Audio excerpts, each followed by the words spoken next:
Now, hey folks, so obviously JSat, and we have Grimalackt here. Say hi, Grim. Hi. So you guys should know Grim if you've been around the community any length of time. He did the QOL pack for Vermintide 1, which is basically the biggest mod pack that everybody used. He made Deathwish, he made Onslaught, and a number of other contributions. He's continuing to do so for Vermintide 2. He's also obviously a very talented player. The first Deathwish duos that were done in Vermintide 1, that was Grim and me back in the day. And he is fanatical about optimizing his builds. So I'm really glad to have him here today, because what we're going to do is walk through basically all of the weapons and a little bit about the peripheral mechanics. So maybe we'll talk a little bit about the characters and the careers as associated with those weapons, to try to talk about kind of how we see those weapons now. Are they strong? Are they not strong? What are they good at? And maybe some general ideas about what could be done about them. But it's going to be uneven, because like anything else, first of all, my feelings of the weapons are going to be characterized by my experiences with them, and same for anyone else. So it's going to be like any other set of opinions. It's going to be somewhat subjective. But I'm glad Grim's here, because we don't always see eye to eye on things, and he never hesitates to call me out on my bullshit. So Grim, any other general lead-in stuff before we hop off? It's all good. So, one small detail, you have to invite me. Steam is being unhelpful right now. So first we can talk about the Steam update. No. Yeah. Invite to Labe.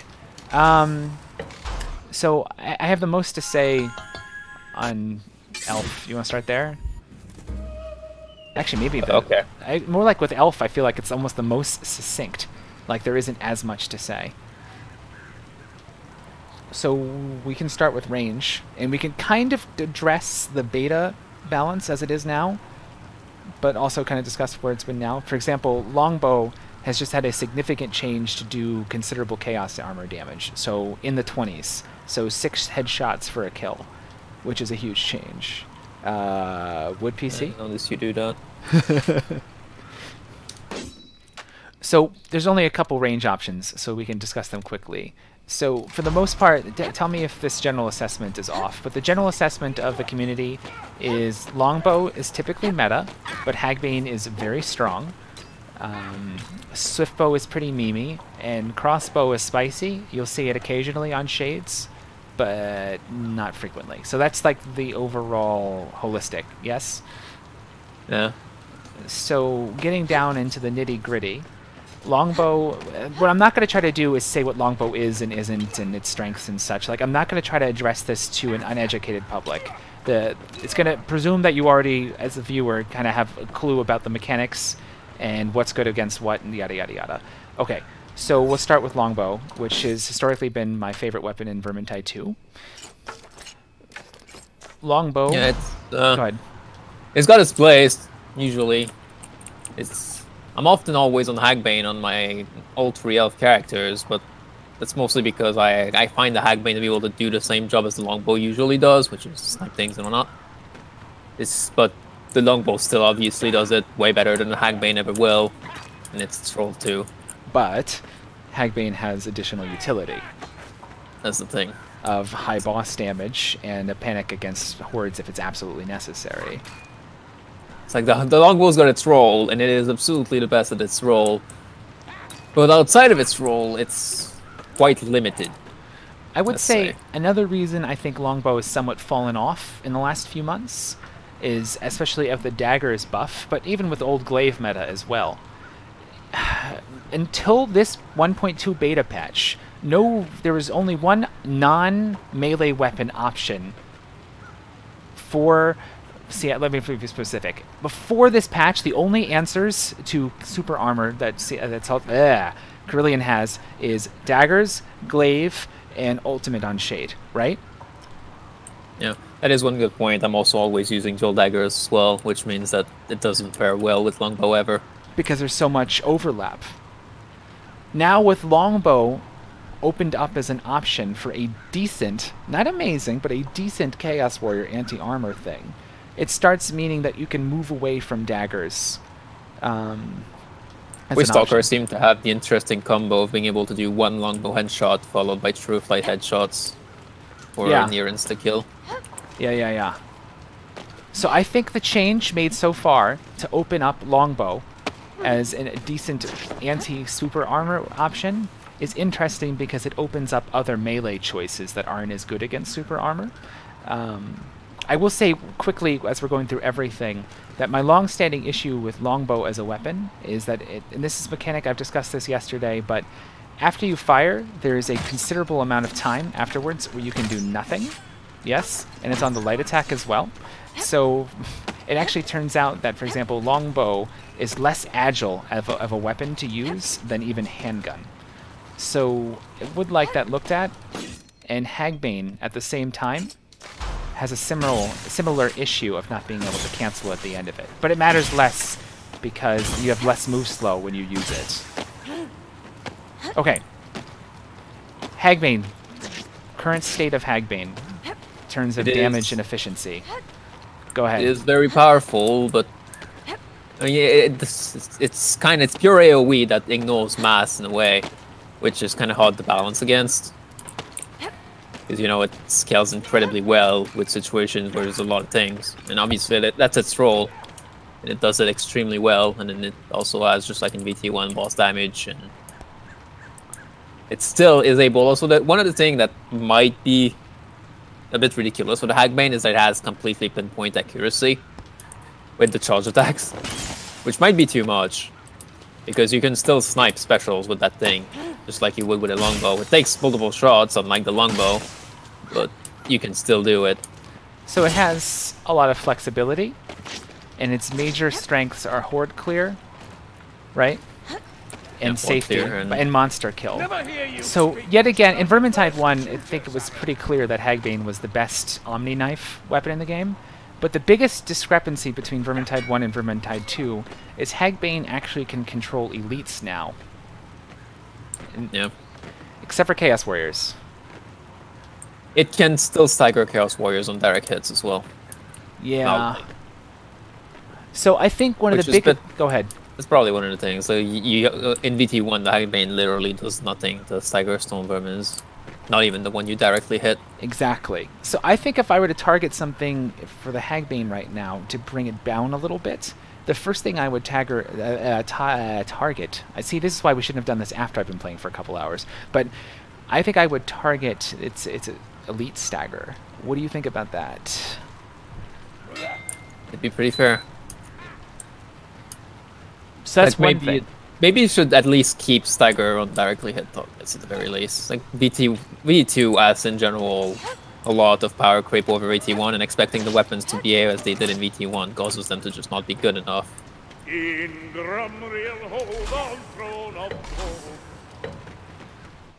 I think maybe it would be worth it right now to have a general discussion. So we'll finish up range in a moment. A general discussion on how Elf works in terms of what's viable.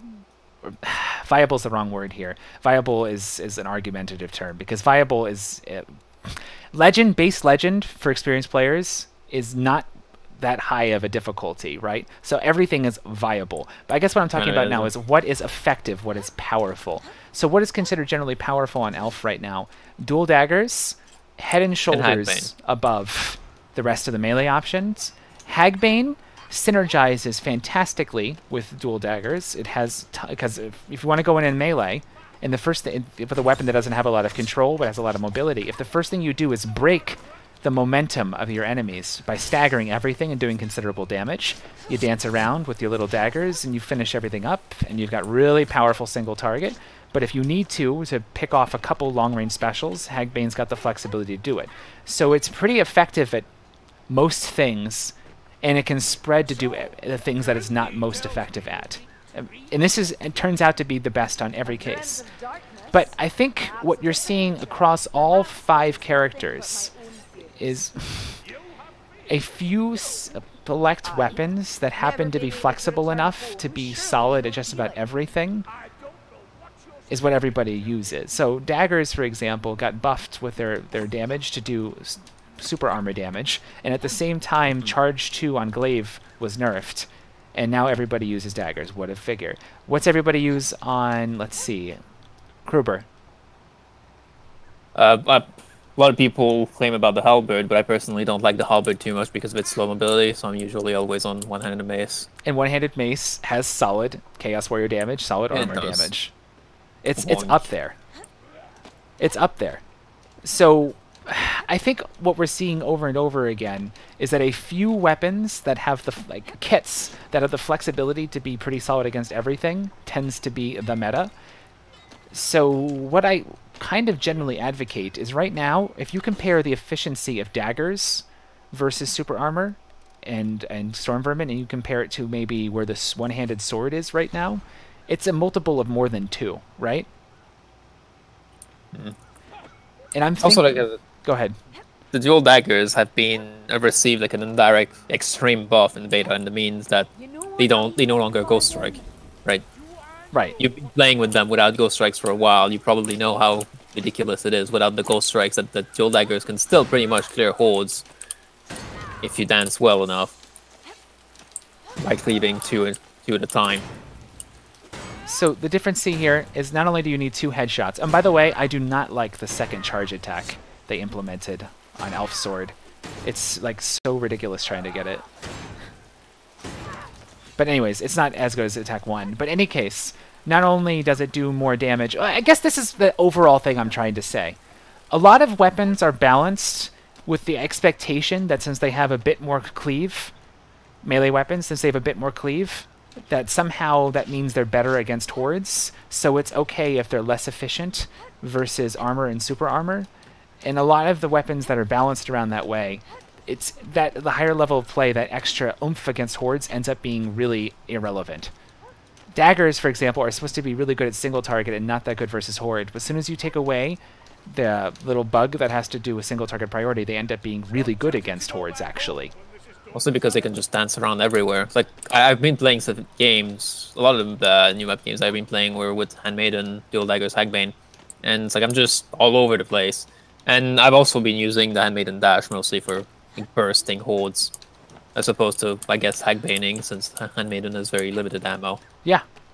Yeah. And actually, maybe we'll briefly touch on that, because I think Handmaiden ult needs a nerf. So that's kind of thing I kind of feel like doing here, is like going over all the builds that I use and all the alternatives that do exist, and like... why they're good? Yeah, why they're good and why the alternatives are not as good, and why other weapons almost don't have a place if you don't feel like try-harding to be as powerful as you want to be. Maybe that'll be more efficient than trying to talk about everything in isolation. Yeah, that's what I'm... Because when we started this, it doesn't work well because everything matters within the context of everything else. Okay, like we've just said we're not gonna go into detail every weapon, and then we proceeded to just completely elaborate on the longbow and Hagbane, which, okay. Well, I mean, we're gonna be here forever either case. But okay. So... can we talk, we could talk about, for example, why wouldn't you bring, if you're going to do Hagbane one-handed sword versus Hagbane daggers? It's a pretty quick assessment. The thing I want to say at this point is that the one-handed sword is just terrible at literally all the roles compared to dual daggers in current state. Again, no one's trying to say it isn't viable. It's completely viable. It's flexible enough to be okay versus armor. You see it 2-shot Storm Vermin in the head, even though its attack is a little slow. And it's supposed to have a pretty fast attack that's got decent cleave. This weapon, one-handed sword, is supposed to be better at hordes than daggers. But is it? Not even close. That's the thing, like, you can pretty much clear legend with about any setup you can think of. Like, you could create an almost purposely terrible setup, and with a group of 4, you can clear legend. Correct. So let's not talk about viability. Let's not even discuss viability, because it's a pointless thing to discuss, in my opinion. The thing I'm trying to do here, when I create a build, I want to be able to be the guy that ends up joining a pub. The pubs are terrible. They aggro all the patrols and everything, and there's a bunch of specials and a boss, and I have to be there and pick up the shit that they brought to me. So I have to be the one that should be able to basically solo everything and carry the people that I've not only like made mistakes, but maybe even made it worse for me than if I was even just true soloing. Like that's the level of power that I expect my setups to have. I expect my setup to be able to deal with that almost casually. So I want my setup to be capable of that. That's pretty efficient versus everything. Yeah, that's the amount of like try hard that I try to create with my setups.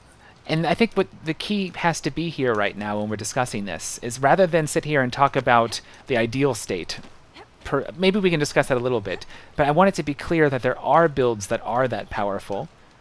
And I also want to discuss, as we're going along the way, the fact that there are plenty of weapons that are balanced around the idea that they're supposed to be better at X and worse at Y, and they utterly fail. And I think for the most part, they're doomed to fail. So, in general sense, and Elf is the worst character to talk about this in, but in a general sense, in this game, in Vermintide 2, cleave, like it's generally conceptualized that cleave, an amount of damage you can do over time if you're hitting all of your effective targets, is somehow supposed to be indicative of how good you are versus hordes. But cleave is actually not a very effective way of fighting hordes in Vermintide 2 because of the way grouping tends to happen. Would you agree with that? Yeah, I mean, it can be. It's like it's always a numbers game at the same time. True. But it's like the dual daggers would actually have problems against Horde if they, hit a single slave rider, a single fanatic instead of two. Like the difference between 1 and 2 is gigantic. You bring the daggers to Death Wish, you're gonna suffer against Hordes because then you're actually cleaving only one. At the same time, like the dual swords have more cleave, but it's not quite enough. Is the thing. Like I was watching your stream. You were getting stopped by like a few fanatics and a marauder. It wasn't enough to make that much of a difference and actually bring it to the same level as the things like the dual daggers. Even when they're lesser cleave, were just compensating with higher attack speed. Higher hack speed, and then you wouldn't. And the other thing is, if you only can hit 1 or 2 targets, you never position yourself in such a way so as to try to maximize hitting multiple targets. And if you have the mobility to maintain that spacing, you get all that sorts of efficiency. So really right now we're talking about a handful of weapons. Maybe falchion, daggers, dual axes. Is there anything else that have that mobility? And it's not just a product of dodge. It's also a product of move slow during attack. Watch what happens to one-handed sword as you attack. Slow, slow, slow, slow. Whereas with dual daggers as you're attacking, it's more than 100% move speed as you're swinging. So the force swing, to use Dota terminology, the amount of time it takes from left-clicking to damage coming in is minuscule. The backswing is minuscule. The amount of time after the effective part of the swing into it ending is minuscule. The attack is completely cancelable at any time. Is that true? Or is it not cancelable? Yeah, it's cancelable at any time with a block, but it's so fast it's almost irrelevant. You're only hitting 1 or 2 targets, so you never are trying to go deep to get maximum efficiency. So, like... And if you compare that to dual swords, I forget if dual swords in this game. In Vermintide 1, dual swords actually had considerable move slow. And I didn't test it for Vermintide 2, but it looks like there's a little move slow. No, it's not nearly as bad as it used to be. VT1, they actually had almost no move slow. Like they had a bit, like you'd go faster for the initial attack, but then slow down after the attack itself. So it would just kind of like basically end up around its normal movement speed when you were swinging. We had like a bit of a lunge before the swing and then a bit of slowdown after the swing, which was usually good. So why would why are dual daggers so much better in V2 than they were in V1? First of all, elite DPS on them is through the roof higher than it used to be. Even at the very end, it still took 2 headshots to kill a Storm Vermin. That extra target and the dot damage, that not only can they do like the significant burst of damage on if you headshot the target, but even if you don't headshot the target, you get the dot damage, which is enough to kill things usually in a single hit. So their effective damage per hit is actually higher than swords even. So I don't know. Daggers right now are through the roof, and something needs to be done to them. The dual swords can't body hit the fanatic. The dual daggers can. Yes. Even though it takes a while, and if you don't do anything, the fanatic can actually have the time to get up and hit you before it dies. But so what do you do about you can daggers? Body hit the fanatic. I don't know. That's the part I'm not very good at, is figuring out a way to balance things properly from the point that they are. I'm really good at finding out what's busted and how to best abuse it, but I'm not really good at knowing exactly how it should be instead. So why don't we do this? If you have something particular in mind, you'll bring it up. If I have something in particular I've already thought about, perhaps I'll bring it up. Maybe not. Else we'll just press on and just give judgment about where things are now. Yeah. Like, okay. So as a general rule, Elf basically right now, all the builds that I use are literally Dual Dagger, Hagbane on all 3 careers. All 3 careers are usable, which is one of the good things about Elf. Yes. All 3 careers have their strength and weaknesses, and even though I'm on Dual Dagger, Hagbane on all 3, all 3 careers have strength and weaknesses over each other while using the same weapons. Though I will say the lack of a talent on Waystalker, a dodge talent, is very considerable. So Waystalker is all about spamming Hagbane all over the place and all the heavy ammo sustain. I found myself usually using Waystalker in difficulty mods like Death Wish, where the group actually needs heavy control to be able to deal with the masses, like both Death Wish and Onslaught. It would be very different without the elite off-target control with Hagbane. And in Legend proper, it just goes and clears hordes and controls patrols if it happens with Hagbane and boss DPS, which, yeah. But it's a bit on the squishier side since it doesn't have an escape and pays 100 health. Oh, do daggers have the faster block too? Like the smaller block length? No, I don't think so. No. So. Okay. The Handmaiden. Can we talk about? Oh, go ahead. Handmaiden, Master Escape, etc. Everybody knows it. I don't really need to. I think her ultimate is overtuned right now. It does too much the ultimate, for free. It's like instead of Hagbaning with the Handmaiden, since your Hagbane ammo is extremely limited, like you literally have to only fire a few shots every other day on deprivation deeds, for example. So instead of Hagbaning, you have to dash through hordes to compensate. But at the same time, when a boss shows up, I'm still able to burst the boss via just pacing my Hagbane shots and then going for dual dagger headshots with full stack barrage. On. So I'm still able to like burst a troll or an ogre or whatever in my Hagbane clip without running out of ammo. Or, well, I run out of ammo by the end of the fight, but the boss dies. I think with Shade, absolutely extreme boss damage, and still has like a bit of an escape, even if it's a weaker one, and also the Chaos Warrior Burst, etc. I think Gift of Ladriel is too much. That's 3-second invis. Thing. The Handmaiden dash probably should have like not enough damage to kill the Fanatics unless you take the talent that increases its damage. Yeah, or the damage should be removed altogether and force you to use the 25 on it. I don't know about remove. The thing is that the dash ended up having a lot more utility associated with it than at first we suspected. You can dash to get off a medkit. You can dash to get off a revive. So it turns out that dash in and of itself as a mechanic is very strong. And so it has a huge clutch potential. As long as it's up, you're never going to die. And it clears hordes, and it has a low cooldown. Like it does, if you compare it to the other dashes, like freaking Zealot dash, it is worlds away more powerful and on a lower cooldown. The only difference between the two is that the Zealot dash has a mass limit on how many targets it can pass through, which is very low. Which is everything. The Handmaiden has no limit. You can just pass with everything. And that, although the Zealot dash makes all the difference. The Zealot dash still has like the aftermath of the dash. The buff actually still allows you to pass through enemies, so you can still like kind of escape with the dash, but it's kind of dangerous because you have to walk through enemies that can still respond to you, which usually they will respond to you immediately if you're walking through them. So we'll call that mechanic phasing, the ability to walk through enemies. All the invises have it as well. So okay. So not all the enough invis. said. Let's not talk us to the end of the death, like the death of us. But I think this is much too strong in its current state. If it was changed such that it was removed the second you use it, maybe. I think the damage on the ult is too much right now too. It should be brought down so it can't one dash kill hordes unless you take Blade Dancer. But on the other hand, perhaps Blade Dancer could come up a little bit to give it more utility. So this is actually a legitimate choice. Anyways, these are all things to consider. But I do think the Handmaiden ult is a little overtuned. On to Shade. I think Shade's in a pretty good spot. Yeah, Shade's got the boss damage and everything, and still has a bit of an escape, and got Chaos Warrior insta-kill.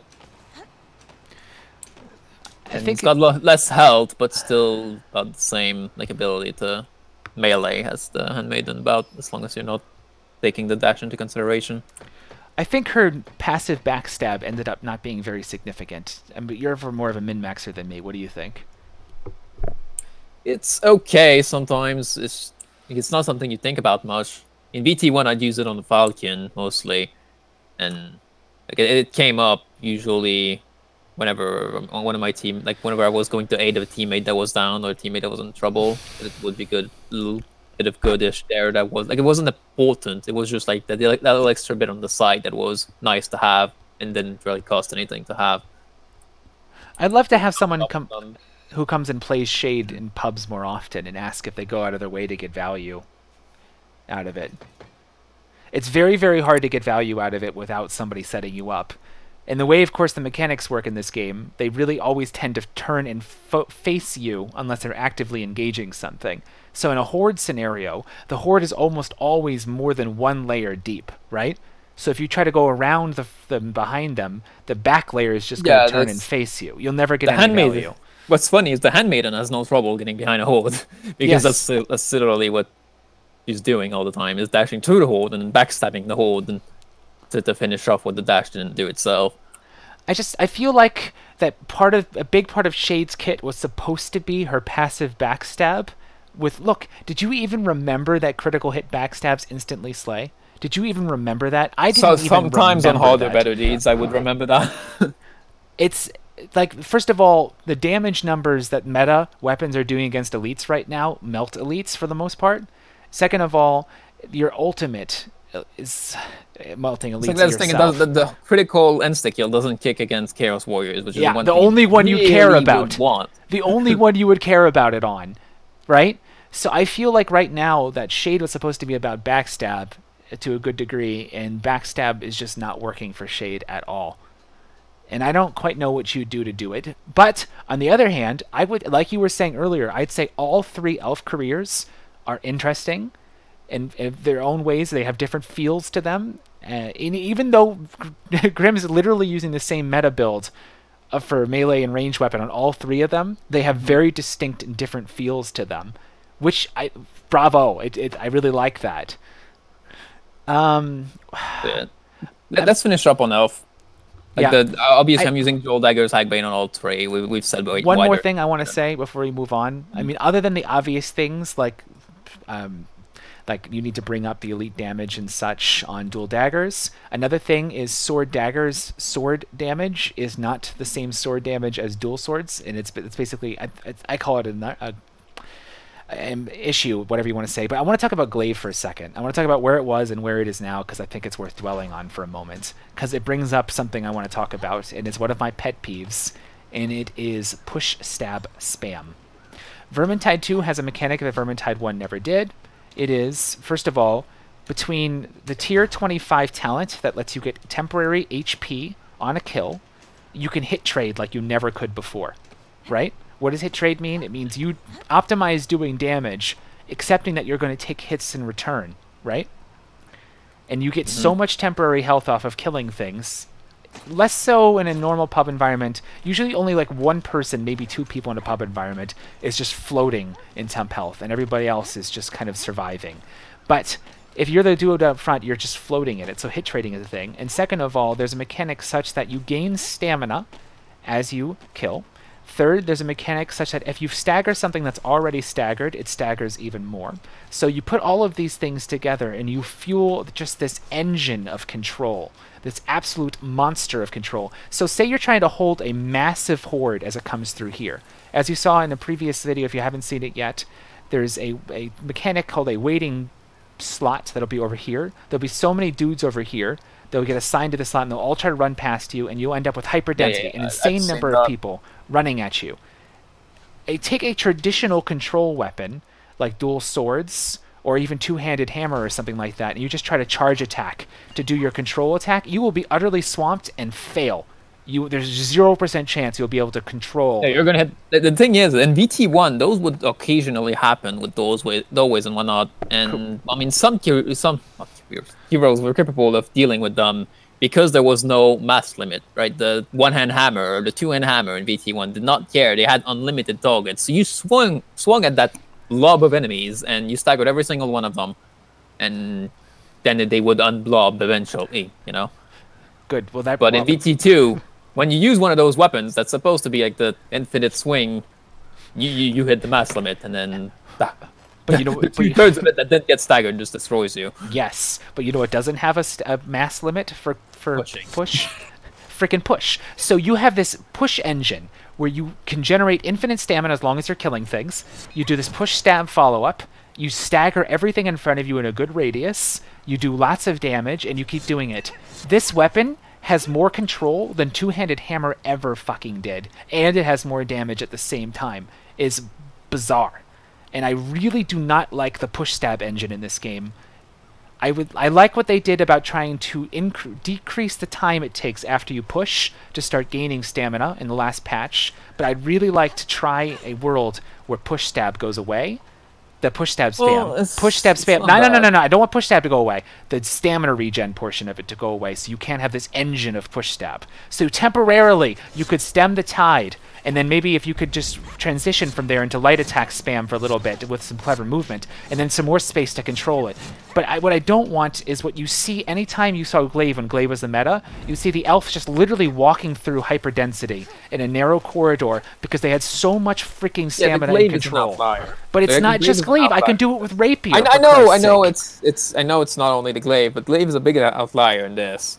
Like a bunch of other push stabs that are still powerful. Like say even the dual axes, which are like based on their push stab. If you don't push into hyperdensity with dual axis push stab, right? It's a single target attack. That's partly because there's such a follow-up time on the push stab and the axes is so low.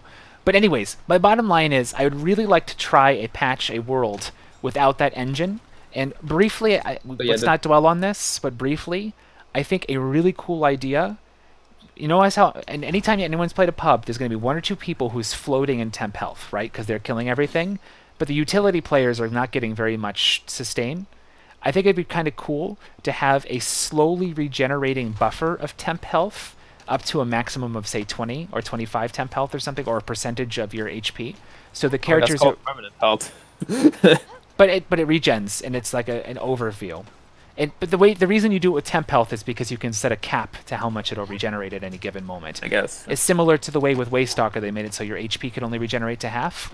And for Waystalker, I'd like to see her passive changed such that it does the full amount when you're under half, and maybe half that amount when you're over half, because half HP is one-shot range for a lot of things. I think that the nerf to Waystalker happened when everybody was playing the difficulties where that little amount of health per unit time was significant. It was nerfed because it was very strong in like whatever the lower difficulties are even called. What are they even called? Champion? When it's absolutely not overpowered in Legends. So I'd like to see that change reverted. Because I think that this passive like damage buffer I'm talking about, would allow for kind of an interesting option for the careers. I mean, without it being at half health, it's natural bond without the drawback, which can be very powerful. Like I've been using natural bond on a lot of careers because I can afford it, even though like players that take a lot of damage can't. But what careers is natural bond powerful on? What type of career? Yeah, it is careers that I usually use it. Well, I'm not using it on every career. What are the Unchained, Mercenary, what else? Ranger Veteran, surprisingly, because he's got 30% more healing and a really good escape. Well, he did. I mean, that was before he just got nerfed, but... Is Waystalker one of the careers that Natural Bond is good on? No. Of course. No, Waystalker already... That's the thing, even though it's at half health, Waystalker currently has a bit of a permanent regen, even though it's not the say you remove that, would you consider Waystalker a career, a Natural Bond candidate? I mean, look at your requirement. Maybe because of her ult, or her passive, whatever I'm trying to say, the tier 25 with the temp health gain on ult. If you use that, maybe. But if you don't take that, then hell no. If you're using that, then you pretty much don't need Natural Bond because you're already regenerating pseudo-permanent health, in a way. Since the ult of the Waystalker can actually be kind of spammed on, like, say, the Mercenary. So, I think that was a nerf that was made... a reactionary nerf to public outcry, and you would never hear that same public outcry today because it was based off of a period of time in the community when most people weren't focused on Legend. Anyways, I would just like to say one more thing about Glaive. Let me finish. Charged you. I'll get over it. It's like Like I said, I've been doing dual daggers, Hagbane, whatever those. The reasons I'm not using other weapons, like the longbow, obviously doesn't pair well with dual daggers. Is mostly the main reason why I don't use it. If I needed a weapon, the snipe specials and everything, the longbow would absolutely be the choice. The swift bow kind of tries to serve the same role as the Hagbane, and it does it more up front. So if you want like instant damage, the swift bow does well, but in the general sense of like how many things can be done, the Hagbane just beats the swift bow at everything. Even though it takes a bit more time for the thing to die if you just want to kill that one target, that's the trash target. Yeah, Hagbane just wins out. When you want to do most things possible, the Hagbane always pretty much wins out. And it's kind of its role to win out in that, to be the most versatile thing. So yeah. For my kind of playstyle, the Hagbane usually always wins out. But if you need a dedicated special sniper, the longbow can win out well enough. Then melee. Go ahead. Melee. The dual dagger is obviously extremely powerful, and they are even capable in current state of killing hordes almost just as well in Legend, because they can cleave them. 2 target is a massive difference over 1. The other weapons are like the thing is, I don't need to clear hordes with the dual daggers most of the time, because Waystalker can Hagbane them, and Handmaiden can dash through them, and Shade could use the glaive instead, because she doesn't have that great of a hold clear. She has a bit more ammo sustain in a Hagbane with backstab regen, but still, it's not enough that you can just spam Hagbane every hold. But the thing with Shade is that if you use a glaive currently with its tuning, then you're losing your main thing with the boss and stuff, because the glaive doesn't do burst with the ult quite as well as the dual daggers do anymore. Like back when the glaive was the one that had the strongest burst with the Shade ult, that was glaive all the way for Shade, and it was like the obvious why. I would like, when they do the fix to stamina regen for push stab spam, I would like to see charge 2 on glaive restored to glory. Right now, literally, even against like Chaos Warriors, it's incorrect to use charge 1, charge 2, as opposed to push stab spam until you run out of stamina, and then probably light spam. Like the amount of damage you get out of charge 2 compared to the risk you take in setting it up, it's the symmetry's not there between lights and heavy. But anywho, yeah. Charge 2 is kind of just okay if you're like preparing it to walk into a Stormwoman and headshot it before the battle starts, I guess. One of the biggest issues with Swiftbow that I've always had is it's a carpal tunnel. It's just begging for carpal tunnel. And one thing I'd like to see is its control schemes changed from right now it works basically the same way as Longbow works. Instead, I would like to see a control scheme borrowed from Bolt Staff, where left click once shoots 1 little arrow, left click and hold shoots a stream of arrows, right click and hold starts charging it up so you can shoot your charge shot. Well, basically the main change would be that if you just press and hold left click, then you don't have to press left click for a single arrow. Correct. Yeah, that would be just a quality of life change, but it's a good one. And I also like to see, while we're on the issue of ranged weapons, I would like to see Zoom mod get freaking brought into sanctioning. And if not, I'd like this to be the default, where you can change the zoom behaviors by a per weapon basis, rather than everyone be chained to the same set of preferences. Anywho, let's move. Anything else to say on Elf? The melee might need some work, because like I said, I just mentioned dual daggers and glaive. All the other weapons aren't kind of meh. The spear would be really good if it actually, hit some breakpoints that you'd expect it to hit, like, body shotting with a stabbing attack, like the Fanatics and the Clan Rats. Body shotting. Oh yeah. Get enough power. If it did that, like the glaive can body shot the Fanatics with a heavy cleave, so heavy horizontal cleave. Why can't the spear, stab a Fanatic to death in a single blow? Even with Handmaiden precision and full Chaos Infantry, you can't do it. That is a pretty big discrepancy, right? Because so push stab can one-shot, but a freaking spear stab that only hits like 1 target can't. Well, it doesn't hit only 1. It's kind of like the dual daggers. Yeah. But still, yeah, I think you should be able to do it. The spear's got that problem. Dual swords, and they're kind of just they don't quite have enough cleave and speed. Basically, it's not much. They don't need all that much, but to be good versus so horde. slow. And they probably need to not have like laughable armor damage. Because right now, like the charge attack against Storm is like 4 damage or something, which is why. So it's like it's at least 5 charge attacks to kill a Storm Vermin. All the only way that I found to make the duels like swords remotely capable of dealing with armor is to stack crit, stack a lot of crit, and spam normal attacks into their head until they die. Yeah. But the recent buff to make them do more damage to headshots on armor with non-armor penetrating attacks probably is going to help them a bit. And then you can just like spam normal attacks into the Stormvermin heads while fishing for crit. It would probably be decent, but it's still like kind of really bad, especially since you have to stack a stat to be able to do that. And crit is usually it's like you don't stack all that much normally. Now, one of the interesting things is with the change to longbow to actually be an okay solution to super armor. If we get to the point where dual swords is good against horde, and okay, a general thing to point out, a lot of weapons get their single target damage from headshotting, and that makes them horrible versus maulers. And another point is there's quite a few weapons in this game that really have no decent solution to shields, let alone mass shields, where a few select weapons are absurdly good against mass shields, or even a single shield and solid against mass shields. So almost every weapon that has slash attacks, it's not really much of a thing.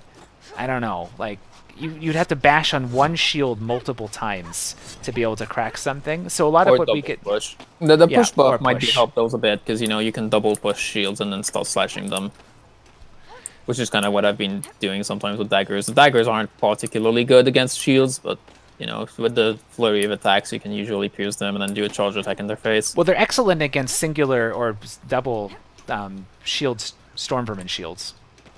Yeah. It's very easy to get them if there's an army pop them in the face. Usually what's going to happen is I'm going to back off and use my Hagbane, even just dash through them, like whatever, so I don't have to dual daggers that many shield. Or be agile, and use the drop trick and get single target kills, whatever, one strike kills. Okay, so we talked about whatever sword. means I don't have to just deal with them straight. Sword, the first attack in the attack chain's a little slow. Okay, other weapons quickly. The one-handed sword. What is it attempting to do? What is it supposed to be good at? Right, it's got slow freaking movement while you do it, compared to like daggers or something. It doesn't have good single target damage. It's kind of seems to be like a bit kind of like sword and dagger, but worsely executed. I don't know. It's less attack cancels, but I don't know. It needs something. I don't know what it needs. It's supposed to be flexible though, because right now it's not really achieving anything. Because it's got too many like minor setbacks. That it's got the diagonal attack pattern, which isn't great. It's got slow attacks. It's got movement speed slows or whatever that none of the other health weapons have almost. And the single swords, like you'd expect to be fast with just a single weapon in your hand, right? Yeah. But no. So I think the intended is supposed to be kind of safe, but not absurdly efficient versus infantry, especially hordes. And have solid, but again, not amazing answers to armor. So it's supposed to be pretty decent at everything and safe, but it's not meeting it. But okay, what else? What's left? Sword and dagger is better at doing what like the same kind of role the one and sword is attempting and failing at. It's probably gonna have like a bit of a buff too as well because it had ghost strikes on its dagger attacks and whatnot, and now it won't anymore. Also, sword and dagger is probably going to have its place a bit, even like as much as it can. Considering how overpowered the dual daggers currently are. I almost feel like the strength of the sword dagger is the strength of the daggers. Here. Like for Shade, I'd take sword and dagger because Shade doesn't have that great of a hold clear with other means than, actually meleeing them. Assuming its first 2 attacks are actually made sword attacks. Yeah, maybe like the first attack of the sword and dagger might need like to have the proper cleave because right now the first attack's got minimum damage. It does the same damage on all the targets it cleaves. The first attack on the sword and dagger, it's already the minimum damage that you get if you're cleaving with like the dual swords. So even the dual daggers before it's like without the dot, which is like it has a hard time hitting like one-shotting slave rat breakpoint, which is slightly ridiculous in PT2. It also doesn't have the best move speed while attacking. I mean, if you compare this, look at this compared to dagger move speed. Yeah, It's not too far from dual daggers, this thing, and it might have its place on like Shade when you need that extra bit of hold clear or not. So you can usually, instead of using like the 1-2, you can do charge attack, which is the same. The first charge attack of dual sword and dagger is the same as the dual swords, which is fairly good. What is the pattern to open up shields with it? Is it push stab, charge 1 into charge 2? Does that work? I'm not that familiar about the If it doesn't, it's going to be absurdly hard to kill. I'd say like with the dual daggers, I usually go with okay, I remember. Shove, push, stab, and then so it's either one more attack or just charge attack there. I remember my issue now. It was not easy to access charge 2. A huge change to the weapon, which would make it much more flexible, is if light 1, light 2 went into charge 2 instead of it back into charge 1. So if the attack chain was light 1, light 2 into charge 2. You could actually access the stagger, the stab when you want. So, for example, you probably could do the following into a shield vermin. I remember trying to figure out a pattern against shield vermin a long time ago. Yeah, that's probably one of the things. Is like the shield vermins are fairly good, fairly easy to deal with the dual daggers because you can just go push, stab, charge attack. Exactly, and you would be able to do the same thing with sword dagger. You could do that with sword dagger if you could, and then it would be an interesting... It's a bit of a trade-off, though, because, you know, you get a bit more clear, but there's, like, only one career. I think you get a bit more... That's the thing, like, there's only one career of the elf that would reasonably need that horde clear, at least if you're taking Hagbane on Waystalker. And let's even be clear, I actually don't think you'd have higher horde clear speed. I think your DPS would actually be lower than the dagger DPS. You just have a slightly more control, so it'd be slightly safer. Yeah. There is that. At least on... Chaos Swords, definitely. The dual daggers probably win out because of the dot. On Skaven Hordes, the golden dagger might win out a bit on clear speed. But whatever. So what other weapons here? The two-handed sword. It's got a bit of a buff, so I have to try it again. I have not actually tried it yet on this. I think I played it an hour at least this patch, including. But like beforehand, like it was just basically a worse clave in most scenarios. Now with the charge attack, you can hold infinitely, and that has a bit more damage from what I heard. It might actually have a place that's like a bit more mobile glaive in a way, but it's a little less hold clear. Like, so this is yet again comes down. Now we can't do this right now. There's a bug with it. You can't push stab into a left click follow up appropriately. There's a humongous delay. Oh yeah, I've actually noticed that. I just picked it up randomly. You see that? That's insane. The glaive also has a bit of an issue like that as well. If you do the push stab with the glaive, but you don't do the second one follow up. If you only do one attack after a push stab with a glaive, there's a huge delay before you can block, which is a problem with the glaive. It doesn't come up often if you play it properly, but it can kill you sometimes. So, this is one of those weapons that's supposed to have its compensation with its cleave, and I actually think this weapon does a decent job of taking advantage of its cleave, because of all the two-handed weapons, it is rather mobile. It's rather mobile. Like, what is the arm? I think it's 1.1 dodge. I don't remember the dodge numbers. Yeah, it's a 1-point dodge, whereas, for example, two-handed sword is a... Where is it? Maybe it is also a 1.1. I don't know. It just feels better. Why does it feel better, guys? It does have... the dodge count is way higher. Yeah, it's a dodge count of 6 as opposed to the typical, like, 2. Is it 2 or 3 for two-handed sword? I think it's 2. In any case, it is considerably more mobile, 1, but I just wanted to talk about this briefly. Its push stab spam is not nearly as good as glaives, and as a result, glaive is always going to be considerably better under current balance against several elites. Or the glaive is kind of an outlier with its push stab that's just like significantly faster than just normal attacking. Like it's the only one that's like significantly faster than normal attacking. Like take another weapon that's a good like slashing push stab like a falcon. It's slightly faster to push stab than normal attacking maybe, but the main thing about the push stab that you use it for the falcon is because it's got a different attack like angle. It's got the second normal attack of VT1 on its push stab now, the falcon, while the normal attacks are all diagonal.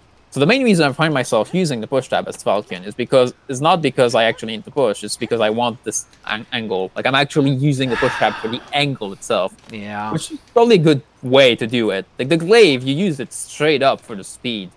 Well, depending on the context, you also use it because it allows you to push into hyperdensity. And if you can push into hyperdensity, you can make sure you're hitting max targets with every swing, so you get more DPS out of it for that reason as well. Pushing is a thing, but I found myself on Skaven Hordes with the Falcon to actually not use the push type attack a lot of the time. Like, I would actually straight up push and then do a normal attack instead of the push attack because I wanted that angle and not the push attack. With Falchion. Yes, with Falchion. Okay. So I was that's why I say the Falchion is a good way to do it, because it's the angle. Like, sometimes you'll want the push tab angle, and sometimes you won't want the push tab angle. You want the diagonal angle, and both choices can be right depending on the situation, and that's a good way to do it. It's more complex. It's just more skill based and everything. The glaive though is kind of mindless. Like, it's faster. It's always better because it's faster. Yes, significantly so. It's just button spam. Okay. So let me just finish up on two-handed sword because I used to play it considerably before the buff, and I played it now. It has enough to it that it's pretty solid. It's really not very good against like multiple shields. So I doubt under current meta it would ever compete. But if you're doing things to bring glaive down to reality, bring daggers even further down to reality, the current two-handed sword it's got enough to it that it's kind of intriguing and it's fun to play. The little dash they added to it is cool, and a sweet mechanic they could add to it is if it literally counted as a dodge while it's doing that super little dash. So you could literally use it as part of like your dodge chain into an attack. That'd be interesting, I guess. Plus you could dodge, which would be sick. The shielders often come down to not having a shield breaking attack, does it? This two-handed sword currently doesn't have a shield break attack. Or the ability to push into multiple things with push spam, or some other stagger spam. That might just, you'd have to test like if you can just double push shields, but double pushing is kind of an investment a lot of the time. Yeah, and it's not always safe if there's any other running attacks in there. If there's running attack, normal Storm Vermin, Pike Storm Vermin, running in for the double push is super dangerous. Anyway, we've pretty much completely covered Elf. Let's move on from Elf. We're done. Okay. So which one should we do next? Up to you, buddy. Let's try Dwarf. Because I'm on him. So Dwarf's got probably like the most different careers. The playstyle between the three careers of Dwarf are really different compared to any of the other three. Like you don't play a Slayer, you play a Dwarf, a Ranger veteran at all. It's almost different heroes at this point. So Slayer, at long last, no more Ghost Strikes on the dual axes, which is a really big deal. And I've said it before when on live months ago that I wouldn't play Slayer again until they fix the dual axes, and they have, and I'm playing it again, and I like it. Mostly. Mostly, people have been reporting that sometimes when you attack in hyper density, it sometimes doesn't hit anything. Correct, and it's definitely still there. But that's something you can deal with, because if you see a swing that you're not hitting anything, you're just gonna shove and break it, and it's not gonna mess you over most of the time. And like the main deal of being able to swing into a drop down of things and then actually hit how many targets you're supposed to hit, it's playable now. Even if it's not perfect, it's playable. And correct. That's at least all I ever asked for, because the main melee weapon, the melee only class being broken was disgusting. Let me break your train of thought for half a second here. Chat, I would like you to put a 1 in the chat right now if you have interest in single swing priority, single target priority being fixed. Like that's something you're excited about, or you think it helps your aiming, or anything like this. And a 0 if you would like them to just remove the freaking thing and move on with their lives because you're tired of having these problems. I'm not completely looked at the code in detail, but from looking at quickly with the domain stuff, they seem to have made another system for precision swings as opposed to single target priority, which is what the dual daggers and dual axes would be using now, I think. Like I said, I've not looked at the details of what it actually does, but I've just seen the mention of it in the code. Yeah. But they've done something to it more so than just remove it. It's somebody's baby. It's obviously somebody's baby. It's one of those things I wish, give me an option in the code to turn it on or off then. Call it like aim assist, single target aim assist. And let the 4 people on Earth and the 1 person in my chat who wants it still in the game use it. I'm so tired of it. It's so aggravating. By the way, it's much better now, at least. Yes, true. It's playable. True. But anyway, moving on from that, other than the fact that it's a big buff to the dual axes and makes Slayer better, and that's all we ever asked for. And yeah, Slayer is in a really good place, I'd say. I mean, he's got no range, it's his thing, so that'll always be his weakness, and that's fine. But as far as melee goes, he's extremely powerful, and his place. And he's for weapons. I'm currently using one-hand hammer, dual axes. Usually, just pull out the one-hand hammer whenever there's hyper density somewhere that I need to swing at. With the ult attack speed, usually I'm able to just swing into any amount of chaos or Skaven hyper density without getting destroyed. So whatever the other weapons, the pickaxe.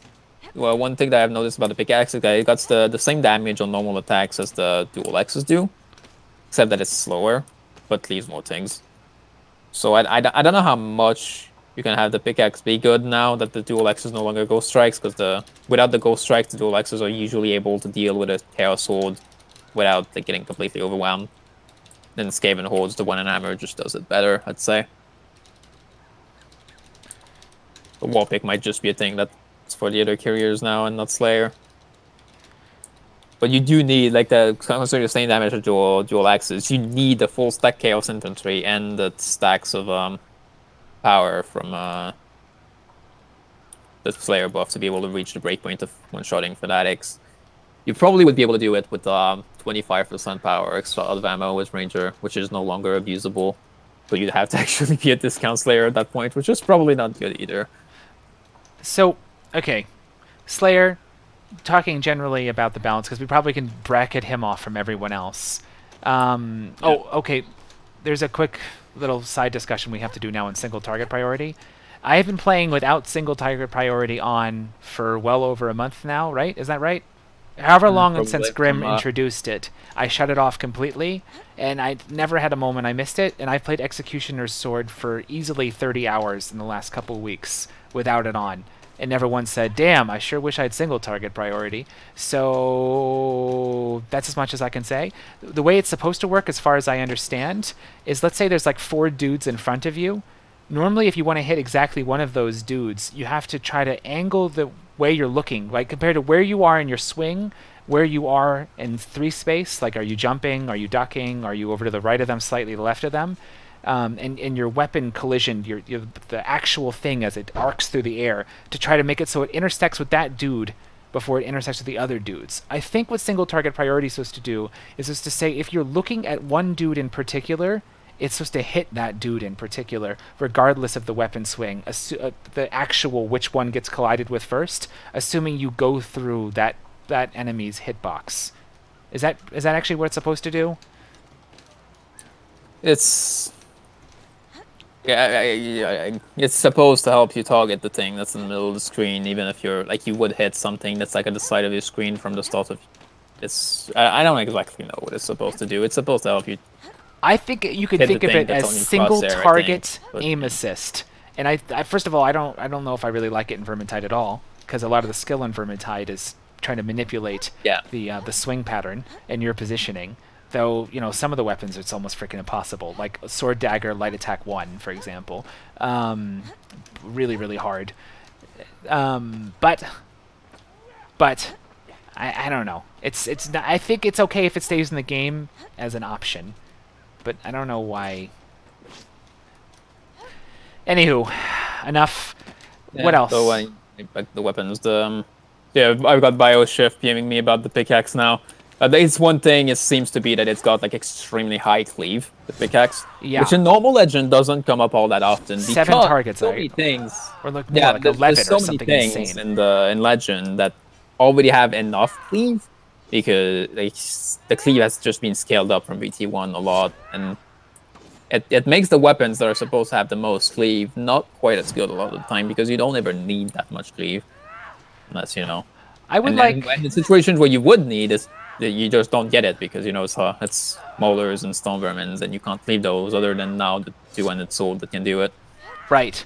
So the only ones that can use a lot of stagger or a lot of cleave, whatever have you. I'm being stupid here. What I'm trying to say is push stab allows you to get your cleave value against density with an elite in there at the same time for the most part. So wide sweeps aren't that valuable. So yeah, that's one of the things. Like he said that the pickaxe is good in Death Wish, because in Death Wish you actually don't get that cleave increase over Vermintide 1. It goes back to pretty much VT1 values for cleaving with the mass increase I've given everything. So the wall pick actually gets to use that extra cleave for something worth something. But yeah, moving on from that, since that's modded stuff. The one-hand hammer is good. The dual axes are obviously good now that they're fixed. The two-hand hammer is a problem. I think it's currently, from what I've been hearing, it's actually bugged on the beta and deals less damage, which is not supposed to be a thing. So, what do you think about bringing infinite cleave back?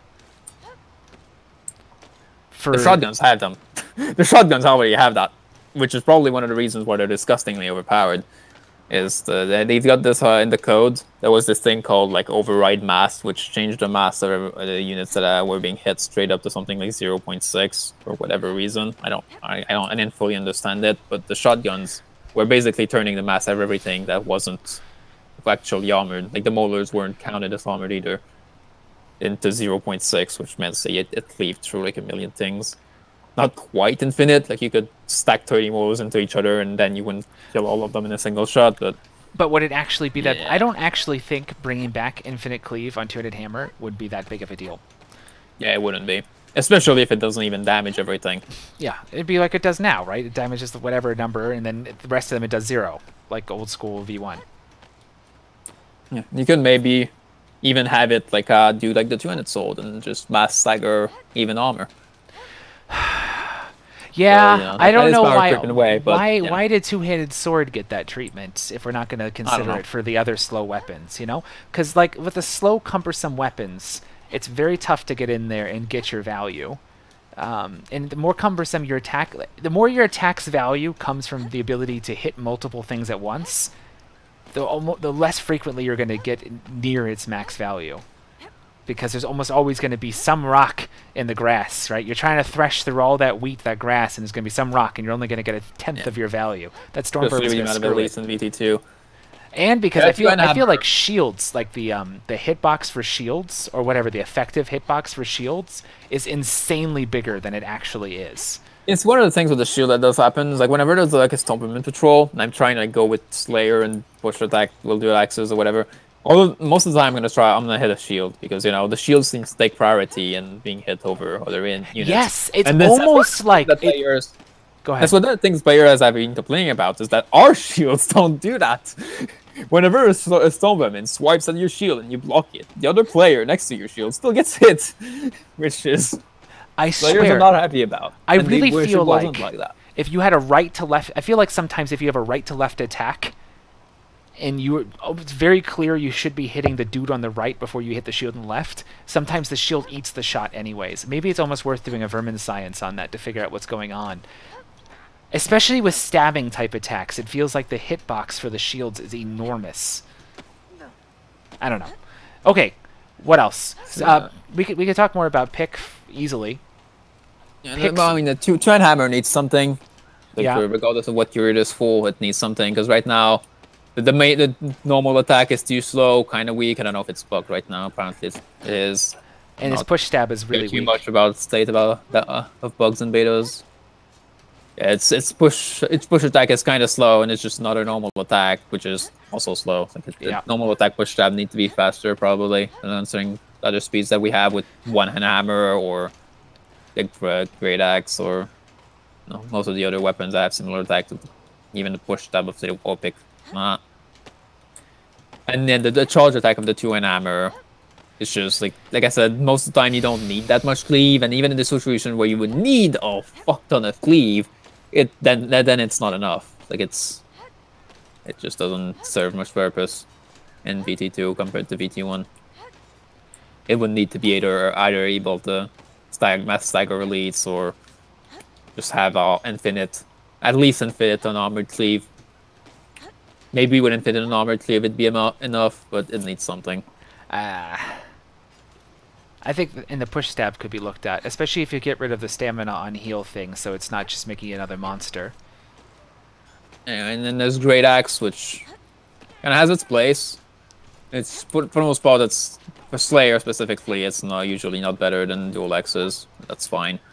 For the other careers, it's got good breakpoints and everything. It's a playable weapon. It's definitely playable. For two-handed, it's quite good at least. I've used it a bunch for doing my Iron Breaker 13 Legend missions. Yeah. So I ended up using one-hand hammer to run through for Ranger Veteran. I think I wanted a little more mobility on the light attack. Mobility of the one-hand hammer is also not beaten by anything from the Dwarf, basically, other than dual axes. So with the other two careers, like there's mobility of the one-hand hammer is hard to beat, and then the one-hand axe. I'd have to try the one-hand axe a bit again now that they've supposedly fixed the single target priority, since it was getting those issues a lot on its push attack. But the good thing is with the axe, the one-hand hammer already has like the charge attack of the one-hand axe and the one-hand hammer have the same damage profile, except the one-hand axe has a slower. And then the one-hand axe gets to have other slightly less powerful armor penetration than its normal attack, but then it loses a lot of OD. And its normal attack can't easily one-shot fanatics. Like the Slayer can get it fairly easily, but the other two just don't have power bonuses to be able to reach the breakpoint for one-hitting fanatics with the one-hand axe, which is probably a problem. Like the one-hand axe would need to be able to one-shot fanatics to be considerable enough, without being Slayer, that is. Yeah. Yeah, one-handed axe. So we're getting this situation right now where that would have to come up in order to compete with one-handed hammer, right? Yeah, that's the thing. It's also it's the ever question, right? Do you buff everything to be up to the insane stuff that's currently there, or do you nerf the insane stuff to be back down to the weaker stuff? And it's power creep versus keeping things in line. And the usual preference is for power creep, right? But yeah, so far power creep has won out a lot. Well, it's always going to be more popular. So what you do is you introduce an arbitrary increase in difficulty at the same time, so people don't complain. But the game doesn't get trivialized. Choppa. Yeah, no, seriously. Then introduce Death Wish, right? Bring it in as a default thing, and do some significant but not insane increase to loot to go with it. Essentially, it's just another difficulty, and make it repeatable. And then, boom, you can justify all the power creep that's happening. But okay, is it really power creep, though, if people aren't really using the underpowered things? That's another way to think about it. So, pick Charge 2 is way too flipping slow and does not provide nearly as much as it needs to. Another thing to consider is, a lot of the cases in Vermintide 1, pick light attack was how you took care of armor. And the armor headshot damage for light attack is just not there to take care of it. The pick full charge is almost a meme, but the pick like normal charge... it's not almost a meme. It is a meme. With these little feet, start stuffing. The normal charge attack without fully charging it is usable enough in combination with push stabs. And they changed his walking noises so you can hear his stumpy little feet. For not Slayer, it kind of has the problem again of not body hitting fanatics when the glaive can do it, and the Great Axe can do it. And, the difference in efficiency when you start talking about one hit versus two hit is so insane. Yeah. Like, it ends up dominating the game so often. And I know you used to talk about this all the time in Vermintide 1, like, can you get to the one-shot breakpoint, right?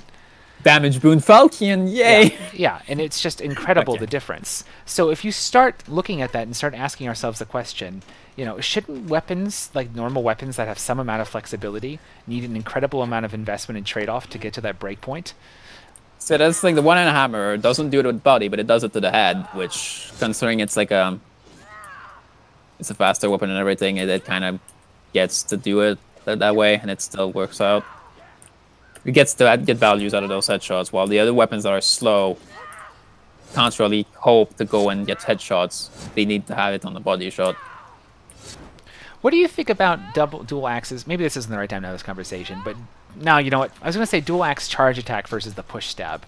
Like, why is the push stab... the same damage. Yeah, but the push stab, of course, has all that nice mobility associated, and it's much easier to headshot, and blah, blah, blah, blah.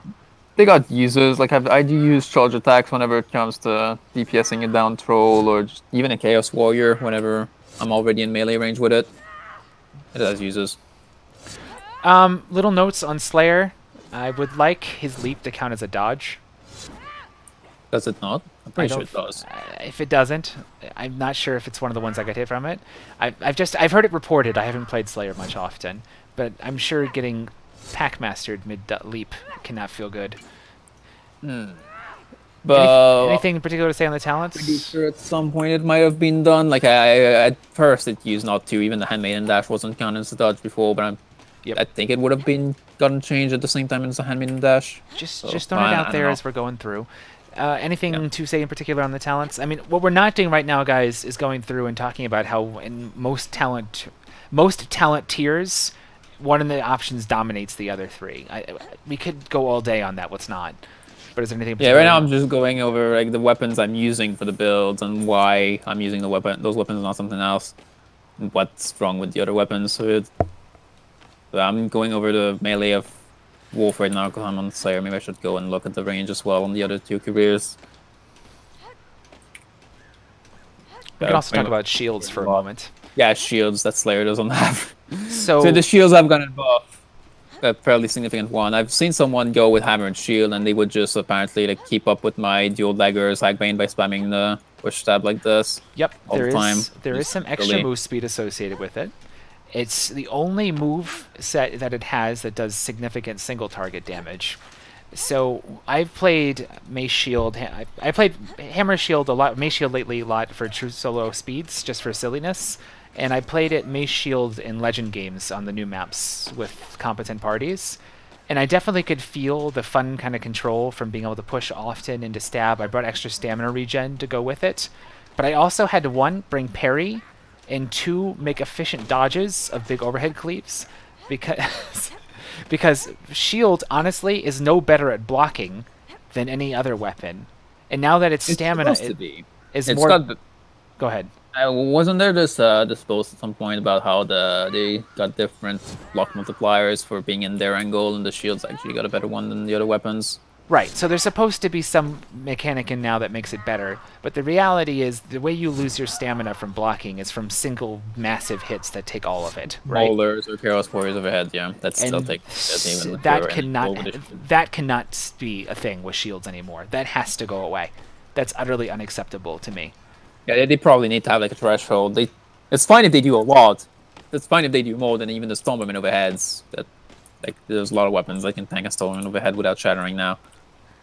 Archangler, there should be a point where you can still tank a Molar or Chaos Warrior overhead without shattering, without needing like the 100% block cost reduction of parry. You shouldn't have to play at a high level in order to not be totally shattered by single hit when you just chose to give up so freaking much mobility and kill speed and everything else to have a shield. Well, yeah, that's the thing. It's just like it's bad. Okay, that's kill one. Speed spot is no longer that much of a thing anymore because it's okay. It is to an extent. The bop is okay. Doesn't have good horde clear. It's only okay. It's only okay damage against single targets. Mace. Yeah. So I have not actually played with a shield yet, but I've seen others play with the shield, and it seemed okay-ish. I also felt like its push stab utterly dominated its charged attack, to the point where I didn't really know what the hell I was supposed to charge attack. Now, I haven't played the Hammer Shield that much before in ordinary play, so this is not from someone who has dozens of hours. This is as someone... The Hammer and Shield was maybe one of the few weapons that you could actually say was not playable in Legend beforehand. Yeah. So, whatever the hell. I would say that that mechanic, some sort of threshold, like you were saying, the maximum amount of stamina you could lose is what to consider. Other things that people have considered to make shields interesting is to make their block super powerful, like it blocks things that other things don't.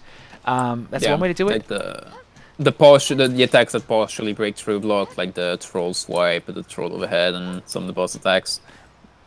Either take way less damage or just not take damage from those with the shield, but you still also need not fully block things that you can't block, like the ogre and chaos spawn ground pound still need to do their damage.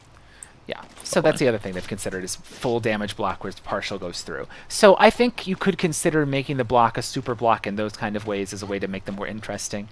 To me, I think I prefer just a slight increase to mobility, slight increase to clear speed. So it's more on the continuum of weapons with the rest of dwarf weapons and the rest of soldier weapons, right?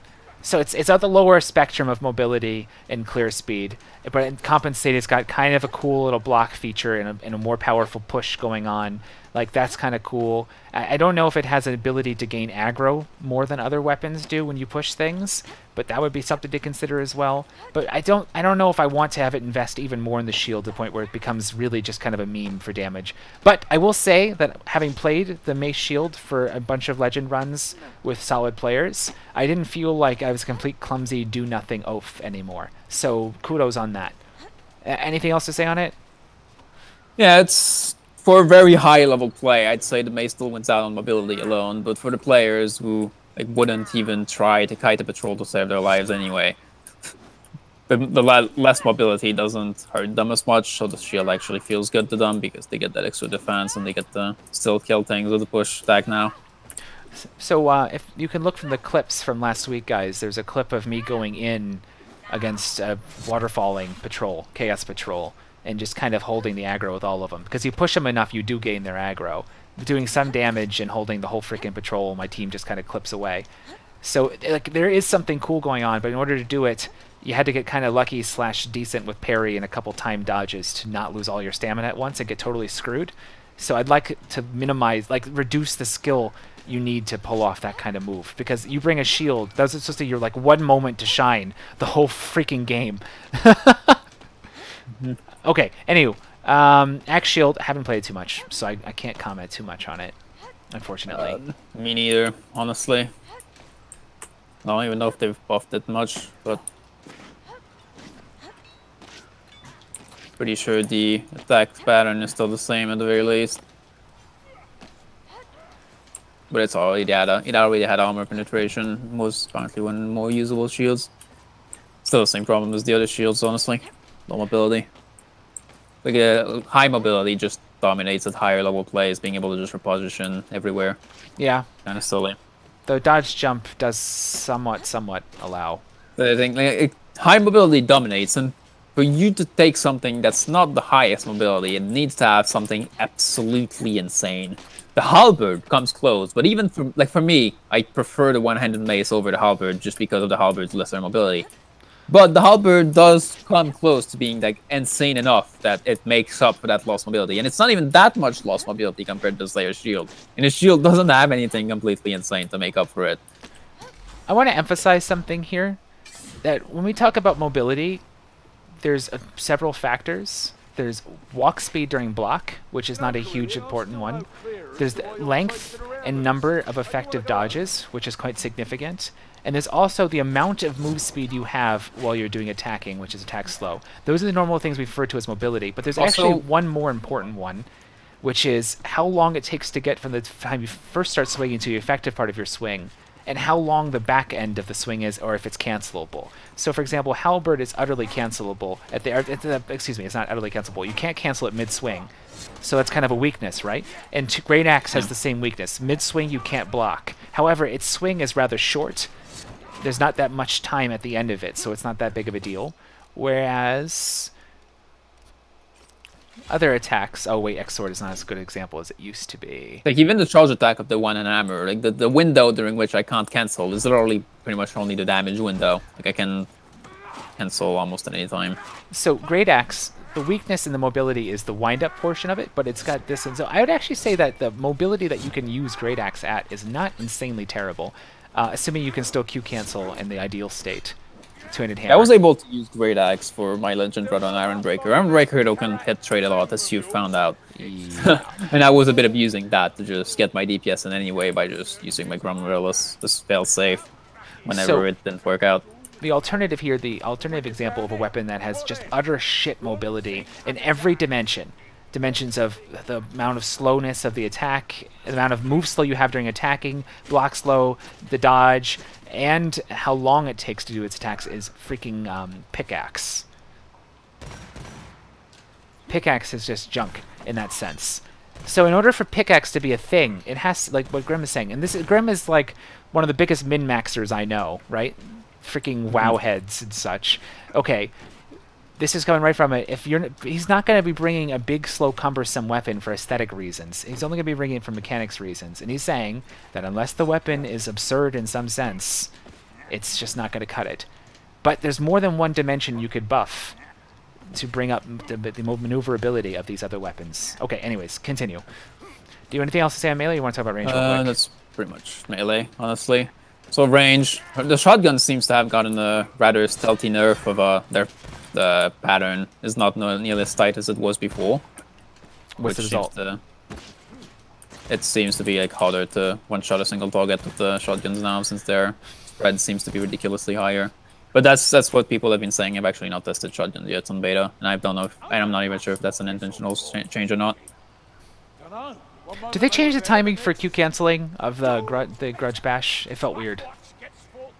I don't know. I don't really use the QQ cancel on shotgun bash. I don't use the shotgun bash all that much because it's just so low damage. The only reason I ever use it is if I'm desperate for generating ammo, obviously. So grudge. Although I do use it like sometimes, whenever like I'm just actually going to reload, since like, you can just bash and restart the reload immediately, and with the breakpoint to one-shot a slave, that's actually useful sometimes. But I don't like spam it, basically, is the thing. So I don't really need to QQ cancel it. The only time I'm ironically using the dash, not the dash, that bash for something that's not generating ammo, is just for killing that one slave that's trying to stop me from reloading. So for context, for everybody, Grudge Raker and Vermintide 1, rather kind of memeish weapon, the shotguns, because they were not good at all versus armor. They were only good against hordes. And, you know, they didn't have unlimited penetrations like they kind of do now, which is, even against horde, that wasn't... They weren't insane against horde either, they were just good. But a lot of those dimensions have changed. It was also given a mechanic where it shreds shields, and I think that was, again, Pyromancer's suggestion, by the way. That was not there in Sweden. I think that was his suggestion. So they have a lot more utility than they did in V1. And they're totally, like, they're meta-able, right? You could bring it in a party where you're tryharding, for sure. Mm-hmm. Do you? When you're bringing iron? I don't bring iron in pubs. I don't play pubs. Iron Breaker, I don't really like. The Ranger Veteran, I've played to 100 wins, and I'm wearing the hat right now, which is, I'd say, one of the better hats for 100 wins. But I was going one and Armor Grudge Raker all the way for Ranger Veteran. I was also using the 25% firework that's fixed now, but even without that, like even in the situations where I couldn't pull off the little glitch that you needed to do to get that 25%, even without it, it was still a good setup through and through. And, well, I don't know about the stealth nerf now, if it's intentional or not. Even with that nerf, I'd say it would probably still be playable with infantry instead of crit on the shotgun. But I don't feel like shotgun is in a ridiculous place where it needs to be down-tuned.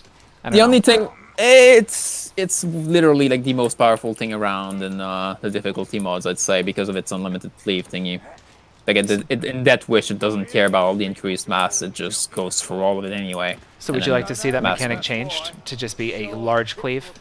Yeah, it could have like a large amount of mass, but it needs to like not pierce fucking 30 molars. It's ridiculous. So if Fat Shark wants to support bringing in higher quality deeds, higher difficulty deeds, or bringing in difficulty mods under the guise of like seasonal content, they probably should consider changing the cleave mechanic for the shotguns. The spread, I don't. If the spread is intentional, I don't think it's a great change. I'd rather the cleave be changed instead. Like the spread being too high and missing things, it just feels bad most of the time, as opposed to feeling like a good balance. We can discuss handgun briefly, as in the context of handgun, crossbow, bolt staff, longbow. So the dwarfs got literally just shotgun and crossbow and handgun. Crossbow versus handgun is interesting enough. It's usually the handgun wins out for dwarf, with access to both, without the silly stuff that the bounty hunter has. I would say that first of all, mechanically, there's no, now that the quick switch bug has been fixed, there's no outstanding input bugs with handgun, so it always feels good. Yeah, like the reload speed of the handgun is not nearly that much longer than crossbow without in current state, so it just kind of wins out with its ability to penetrate shielded stone vermins casually. Great utility. body shotting other things that the Is that crossbow actually does. true that its reload's not comparable? I'm trying to figure out because Bounty Hunter it has incredible reload speed. Well, yeah, I mean the bounty hunter has reload bonuses. Oh, of course, that's what we're talking about here. Okay, so I think handgun is in a solid place, and I don't Yeah, even the on crossbow, Huntsman. I don't the think it's crossbow's OP. a good deal. Yeah, the crossbow's a good deal faster to reload than a handgun, but it's not like ridiculously so. Like the handgun still has, let's say, maybe like 50% slower reload, something like that. But like I said, it wins out really on the ability to penetrate shields and body shotting things. Like the bounty hunter can just body shot things anyway with its crit. Is why the crossbow wins out a lot. But I really like where handgun is right now. the ranger doesn't get the body shot all that much, so the handgun wins a bit more. I feel like it's snappy. The aim down sight time is right. The reload time is right. I just love the handgun right now. I think it's in a great place. The one thing I will say is that it's kind of unique identity as the range weapon par excellence. Maybe in addition to bolt staff, that does stuff against Chaos Warriors and super armor, has been eroded considerably this patch. Longbow doing 20 damage a plink, crossbow just eating. But yeah, Chaos like Warriors and bounty hunters. like I said, I went through and through with shotgun and hammer for my dwarf ranger build, but I've seen handgun used in like onslaught when they needed that much special killing. And yeah, like, as far as special killing, the handgun is unmatched, and it's got its place on that alone. While still being it still has the ability to kill elites efficiently as well, or at least storm vermins, and then being able to damage those warriors. And it's still okay-ish against smallers if you'll be able to one-shot them during the ult, I suppose. So I haven't really used crossbow on dwarf, and I finally figured out why I've never really liked crossbow this week when I did some investigation as to why it's been pissing me off, because it's got this weird input bug issue and an uncancelable zoom. But anyways, beyond that, it comes to balance, especially, maybe we could refrain from doing this too much, but for Bounty Hunter it feels insane, and for everything else it feels really, really, really Yeah, the really only good. reason I'd take crossbow for ranger is if I'm doing a nest deed, then I just stack 44% Skaven armor, and then his body hits storm vermins. Again, the difference between 1 and 2, right? With 44% Skaven armor, the crossbow will body hit storm vermins for the ranger as well, and then you can just go absolutely crazy with it, just like you do on the bounty hunter. So maybe we'll reserve this conversation for salts, but I feel like right now if you compare where crossbow is with longbow, with all the clunky input issues that longbow have, the comparison's not very favorable. For Main thing about crossbow that it always had over longbow is the crossbow you can just switch, instantly fire, and then switch back.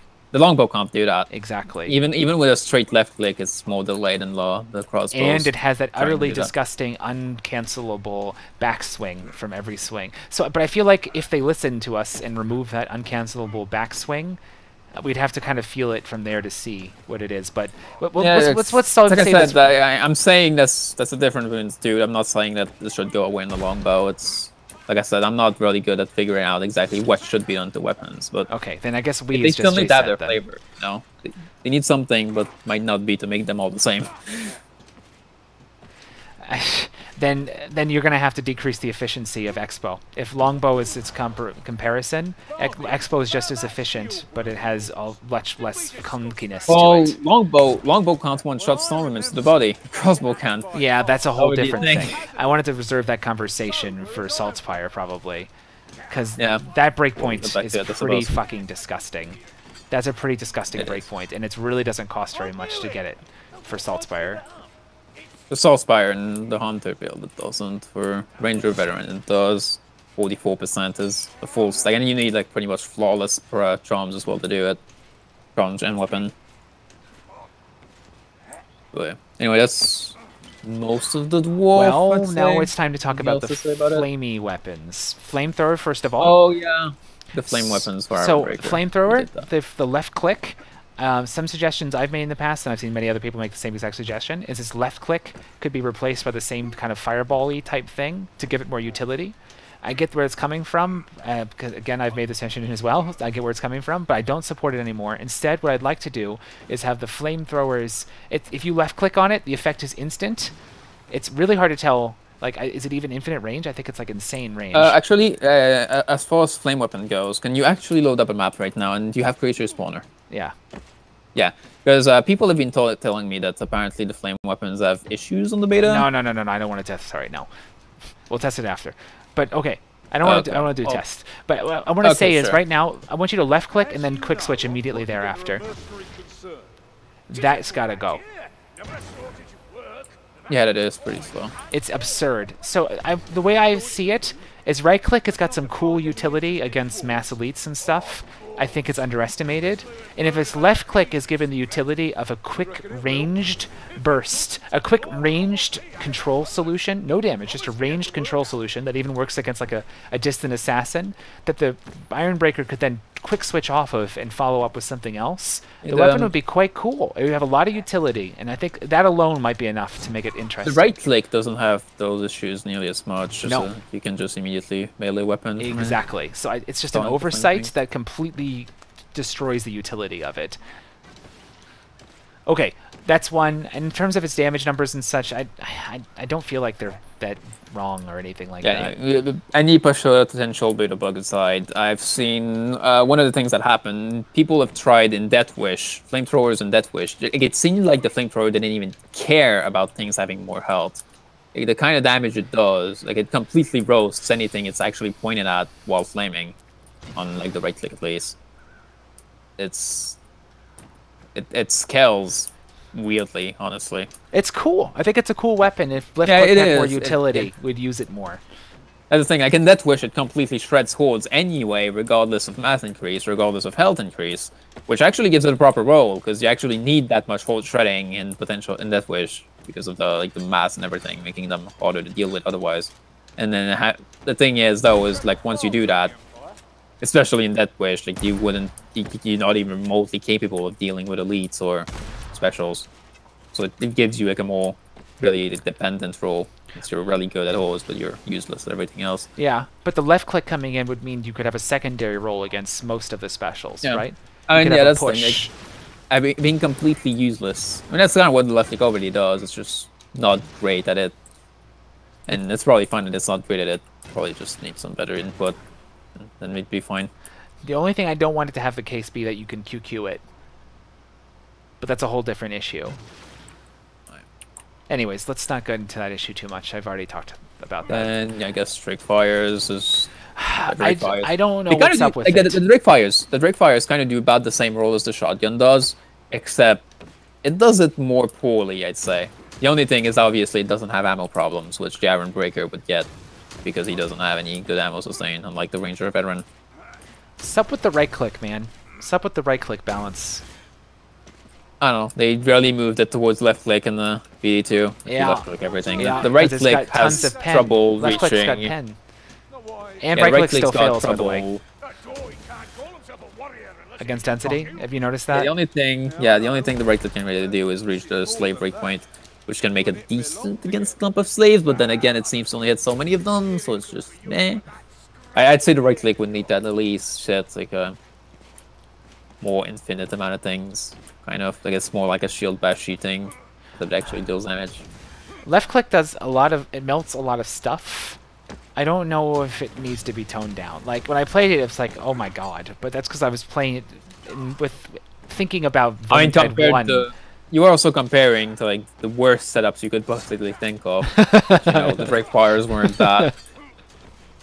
So I don't think like if you compare it to like meta or anything like that. It does about the same role as the shotgun does, except the shotgun does it even better. True. So it can, if you're trying to bring it up to the same level as the highest things we've got right now, the Drake Fires are not the highest thing right now. Yeah. The Drake Fires are good, but they're not insane. The only thing, they still got a place on the fact alone that if you're playing Ironbreaker, you could probably not sustain a Dreadraker going crazy.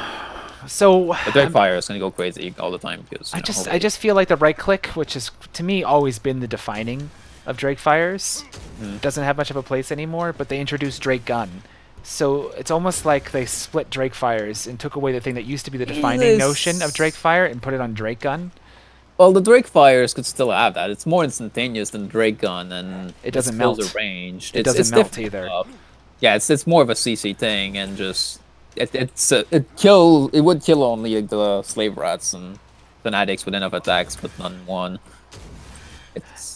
It just needs to do its thing reliably. It just needs to actually stagger the things. Your blasting is what it needs. It needs to be more consistent at doing what it's supposed to do. Like if there's tons of stuff, it should actually still stagger stuff. By the way, for those who don't know, the game has for understandable reasons ends up having problems when tons and tons of things are sitting within a very small area. Even actual push fails when the density gets high enough. And I think Drake... I guess that on my Trello, it's currently like I put a tag on it that it needs verification. Apparently, people have been testing it and saying that pushing hyperdensity works now, potentially, maybe. Interesting. So, well, maybe it's no longer bugs. Maybe. Well, that gives me hope for Drake guns. Or Drake fires. Anyways, enough on Dwarf? Pretty much, yeah. Jesus, it's getting late. My wife's going to be so I guess pissed. The careers got really different roles. They all have like playable roles, to be honest. Like, even Ironbreaker being really tanky has its place sometimes. So yeah, moving on. Which one next? Why don't we talk about salts? Because I want to hear your thoughts on salts. Well, Salt Spire. I've done 100 wins on Bounty Hunter, not on the other two yet. I've played obviously like the 13 legend map at least on the other two. Bounty Hunter is powerful in terms of damage, but I've come to not like him all that much, mostly because the Bounty Hunter is like has the least survivability of pretty much all the heroes. Yeah. He's got damage. He's got plenty of damage. Like if you're not threatened to be killed, you're killing everything. He's doing that, no question here. But if you're in a situation where you're forced to play defensive because you have no space to kill anything or whatever, the Bounty Hunter is like the hardest character to survive with, because he's got zero escape. His ult has become instant now, which I'm not sure if it's intentional. It was mentioned in the patch notes about the animation. If it isn't, it should be near instant anyways. All the Bounty Hunter ult just became instant, which actually makes him potentially better, because you can just like randomly pop a Chaos Warrior with zero threat to yourself now. Yeah. So regardless of that, it's like he's got about the least survivability where he's got no defensive talent whatsoever. The only defensive-ish talent he would have is the temp health on crit at 15, level 15, which requires you to sacrifice Prize Bounty, which is a really big deal. I think the only things that ever took that was like the out of ammo build with Rapier Pistol and all, which got nerfed because it no longer resets its crit off its pistol now. So, what? Yeah, Bounty Hunter has got damage. It's glass cannon at its finest, but in a way worse than Shade, because like the zero escape and has not as good mobility. Okay-ish mobility. It's got okay-ish mobility with a Falcon, but you know. It's not the greatest defense because, you know, you base shield. Something we haven't discussed, and we're mostly focusing on weapons, but we haven't discussed, is the incredible power of toughness. So mass damage reduction, for example, extra HP.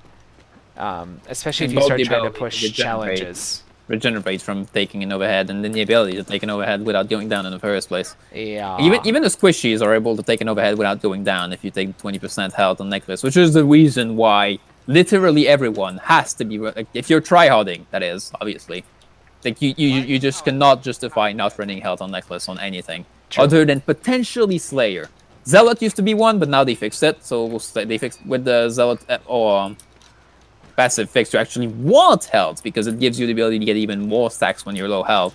So the health on Zealot has become even more of a priority than on the others. The only one that can potentially justify not having health is Slayer, because you're actually giving stamina traits to 2 weapons instead of 1 on him. Even then, health is a really big consideration for him. And literally everyone else, you just cannot justify not having health on literally all the other characters. It's mandatory, I'd call it.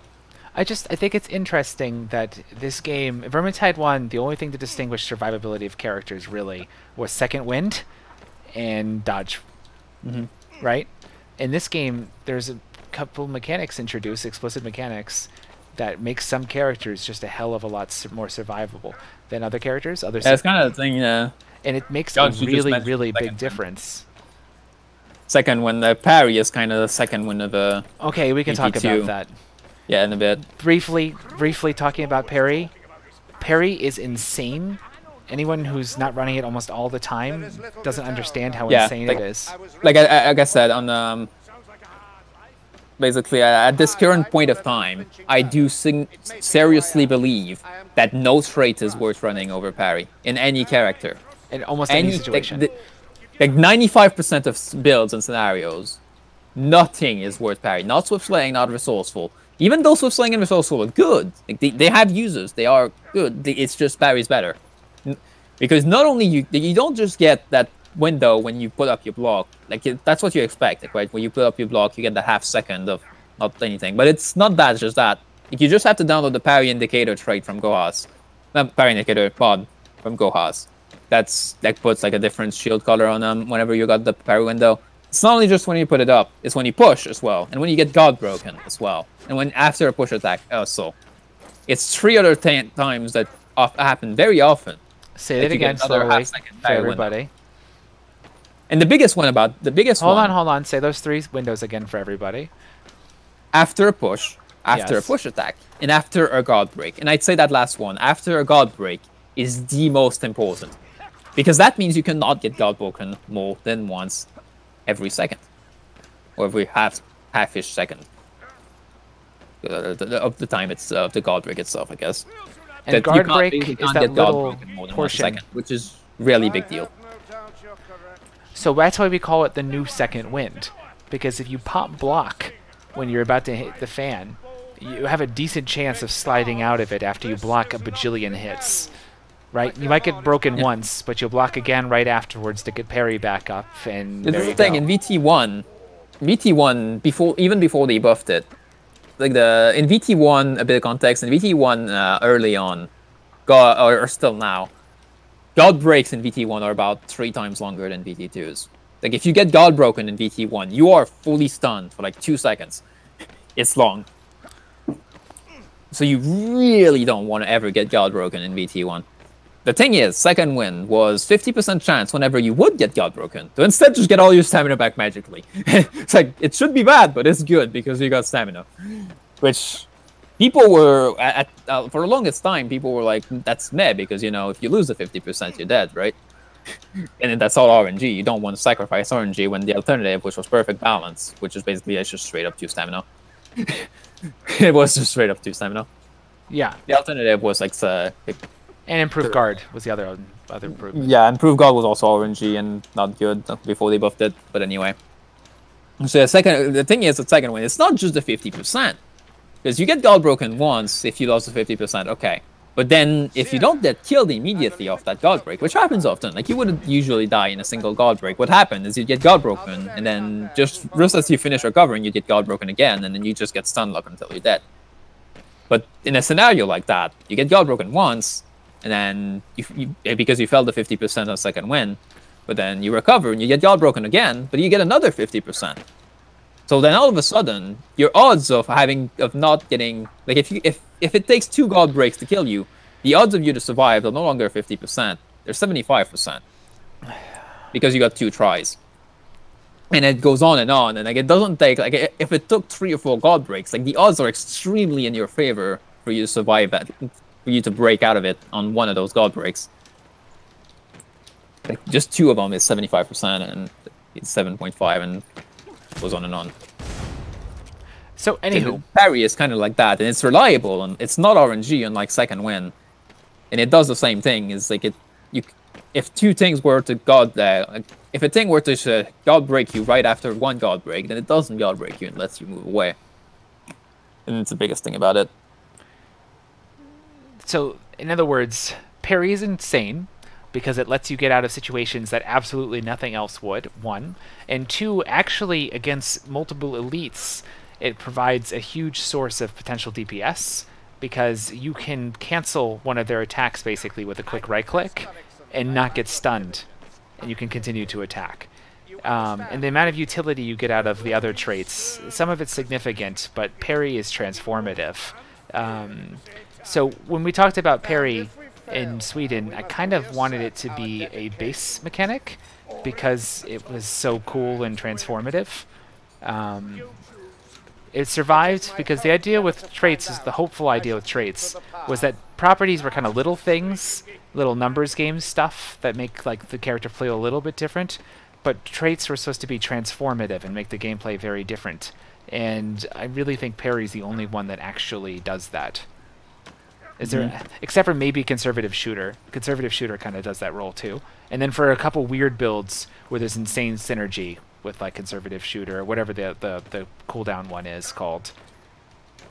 Yada yada. Yeah, anyways, you like get the idea. There's those 4 windows, like I said. Maybe it needs to lose at least to the pushing one. It's like I don't know. The most important ones are the actual like when you put up your block that you're expecting, and the God break one. And Well, the reason you get the push stab one. It's a versus of how much feel bad as it would be to lose it versus how much it actually needs to go away. Like, it feels bad to get stun locked. It does.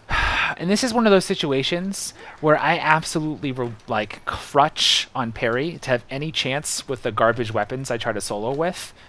But the thing is, as much as it does for those weapons, it does way more for the weapons that are already good, and it does way more for the characters that already have a ton of toughness. Why?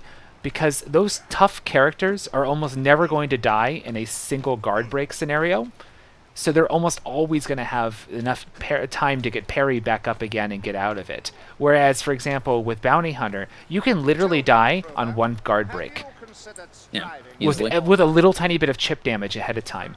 So if Bounty Hunter had maybe 30 more HP, Parry's value would be much, much higher on Bounty Hunter. It's not even just HP. It's just the lack of an escape. Like, I've played Ranger Veteran. He's got the same health as Bounty Hunter. Yeah. But every time I was about to get, like, in a scenario where I was in a corner and I was about to get destroyed by 3 overheads, they just go, whoop, smoke bomb, and then they just walk away. I guess what I'm trying to say is that there's a non-linearity here with tools that help you stay alive, and as you start stacking them, you start getting these insane returns. And being able to survive things is just like, how the frig did that even happen?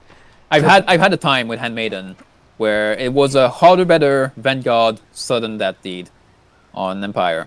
You know, after the second tome, as you come up, there's those houses on the left that people respawn in.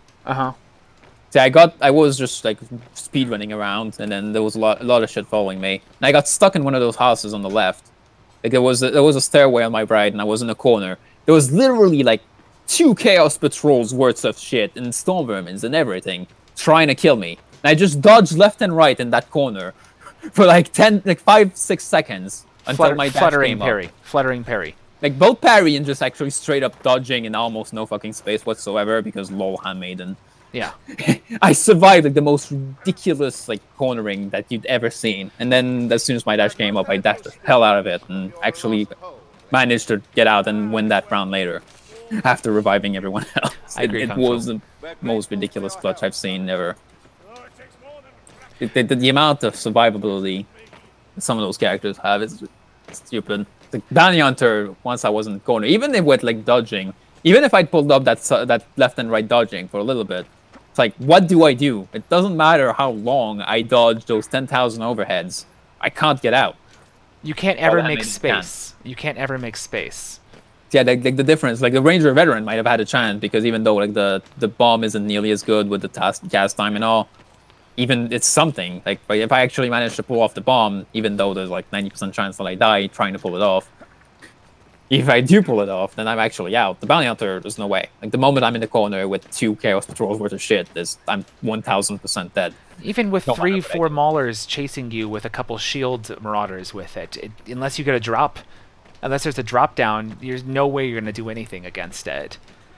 And that's why I feel like every little mechanical problem when I'm playing Bounty Hunter, when I've been trying to play Bounty Hunter lately, like insanely. Because I feel like with this glass cannon, unless you're absolutely crushing... Anyways, you get the idea. What I'm trying to say is... That's what I said about Bounty Hunter. He's a glass cannon. If you're on the offensive, he's fun and satisfying because you're just deleting everything with body hits and whatnot, with crossbow and whatnot. But the moment you're forced to play defensive and he feels bad because you're just one shot by something that's stuck you in a corner or whatever. So is that okay to have a character that has a ton of range sustain, absolutely blows shit up other than bosses? He's just okay versus bosses, right? And with the buff to crossbow Chaos Warrior damage, it's insane. You just blow up like fucking everything. But the second under pressure, even just a little couple mistakes in a normal run, you're done. Like, I doubt people are going to be bringing this character very often on any challenge modes. Because if someone breathes on you the wrong way... I mean, if you play good Phalanx... If you play good Phalanx... I played them on Onslaught. I believe it was Onslaught. Or that was whatever. I played Bounty Hunter in difficulty mods. It's okay-ish when you've got, like, you're always sticking right the hell next to your team and they're covering the hell out of you. But, yeah. So I just think it's interesting because for a long time... Zero clutch potential. It's just kind of interesting that this character has bonkers kill speed, an insane sustain, and it's not dominating every pub near you. And I just think it's kind of interesting that the meta's kind of changing even in the pub scene, where people are favoring more frequently things that have flexibility and clutch potential. So what else? Handmaiden, that's the Handmaiden's ridiculous for that. It's like, oh, everyone's dead. I'm just gonna dash to the respawn. Who cares? You know, I just skipped half the map for you. Thank me later. And that's a whole different problem. Okay. So, Witch Hunter Captain, the freaking ping back mechanic. to Bounty Hunter. Oh, back what? to Bounty Hunter. Oh, not more. Not just Bounty Hunter, just not Southspire, that is. Witch Hunter Captain, the ping mechanic is so flipping clunky, it makes me want to pull my hair out. They did buff it. They buffed it. Like, you can refresh it now. Say more. Beforehand, the ping mechanic was that, like, whenever you ping something, it takes 25% damage, more damage for 5 seconds. And one of the big problems with it was that there's no indication of the buffs there, but if you tried to reapply the buff 4 seconds in, you wouldn't get another buff. You had to wait the full 5 seconds, which you had no way of knowing when those 5 seconds expire. But now you can refresh it. So if you ping the target again after 4 seconds, then you get another 5 seconds. It goes back to 5 seconds. So that's been buffed. I don't like Hunter, by the way, having that same issue. Just as a by-the-by, that you can't refresh. The Hunter buff, yeah. I think it's just weird. It's just clunky. It's like a Diablo 3 convocation of elements kind of micro thing. Anyways, what else? I'm talking about the base mechanic of pinging in this game is so clunky. If you have a Marauder here, a Mauler here and here, that you literally cannot click the one behind you because each of these are like a cylinder, like an absurdly large cylinder that you can't ping around. So there's no precision and there's no built-in options to change the precision, 1. And 2, the cooldown is so ridiculous. Like, let's say you bring the crossbow build where you can one-shot storm vermin. Yeah, you have to wait for your ping to actually shoot. Yes. The cooldown for the ping is slower than your reload. Yes, and it's just absolutely infuriating. And there's a lot of things you could do. You could decrease the cooldown to like a second or so on ping for everybody, or you could make it such that on Witch Hunter Captain, if the ping target dies, you can reping, or maybe just on Witch Hunter Captain, there's special ping mechanics that let you ping more often. In any case, if ping is going to be central to Witch Hunter Captain's play, we need to have more ability to actually ping what we want when we want, or it needs to go away. The cooldown was always fine when, the ping was just to show something. And even then I hated it, because if you ever ping the wrong freaking thing... Yeah. Oh my god. The cooldown needs some rethinking, or at least targeting. Both. Okay, that's 1. 2, Witch Hunter Captain suffers many of the same issues as Bounty Hunter, other than the once every minute or so your ultimate's up. There's very little clutch potential. Also, one other thing that happened with whenever I tried to play something that wasn't Bounty Hunter, like most of the time I would be running attack speed on Bounty Hunter at level 5. And a lot of the Southspire weapon felt bad without that extra 5% attack speed. And I wouldn't want to sacrifice a bunch of power for that attack speed, because then I'd lose a bunch of important breakpoints, which felt just as bad. It's like the difference between having 5% and having 10% attack speed was pretty big, or how feels good bad weapons were. The rapier is probably one of those that I can actually get away with it. The axe, the falcon, even, and what other weapons do you have? He's talking about the great sword. The great sword as well would always want that attack speed. It's a pretty slow weapon. He's talking about the tier 5 talent that's on Bounty Hunter Captain, or Bounty Hunter, but on Witch Hunter Captain instead you get the 20% dodge. So what I was going to say is that the 20% dodge actually does make the Witch Hunter Captain feel considerably safer when you're under pressure. It actually is significant. Yeah, I've tried like just yesterday. I've tried Captain with Great Sword for one map. It was a war camp. And I ended up like we messed up at the end fight, and everyone died just after the boss died, and the shade that finished the boss just died just after killing the boss, and I was last standing with literally one health. And I just dodged away with the Great Sword because of the 20% dodge range. Managed to touch it with that. It was tight enough that I didn't even get to pick up the loot dice. I had to sacrifice the loot dice just to go and dodge away. So I've played some of the Witch Hunter Captain lately. I thought it was kind of cool, but I will say there's one little thing for Rapier that drives me a little nuts.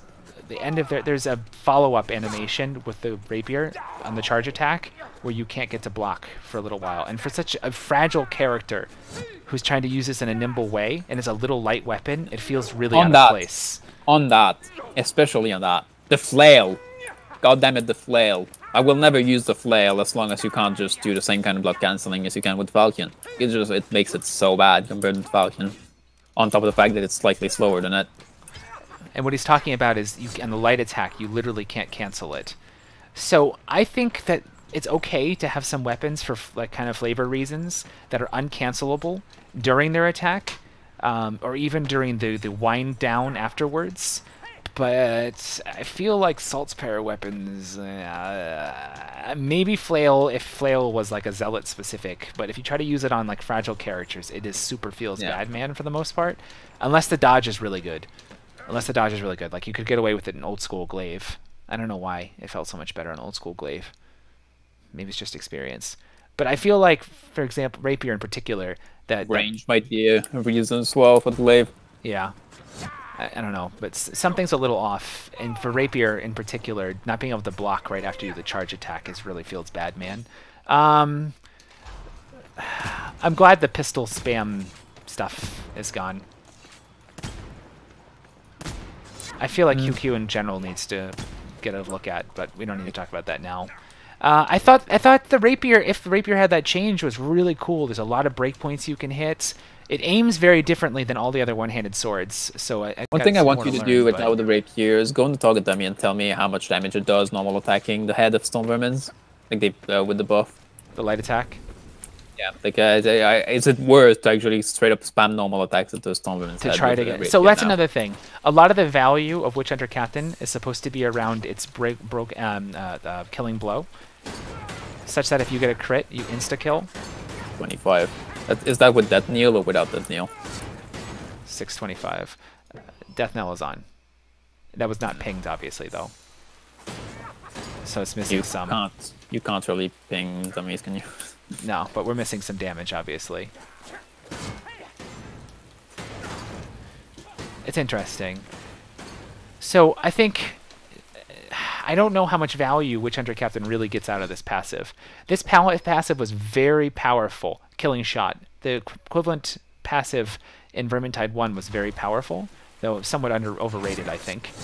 And I don't know how much value Saltspire really gets out of it. He gives up a lot for it, right? Having it only on headshots just kind of defeats half the purpose of it. Especially because Maulers, one of the most frequent targets you could actually kill with it, clinking at their face, you don't want exactly. So I feel like it's not great. What character is it worth on? The only thing it would be worth on is if there was a weapon that was worth light tapping heads on Storm Vermin or Chaos or Maulers. Is there any weapon like that for Saltspire? Maybe Flail. Maybe.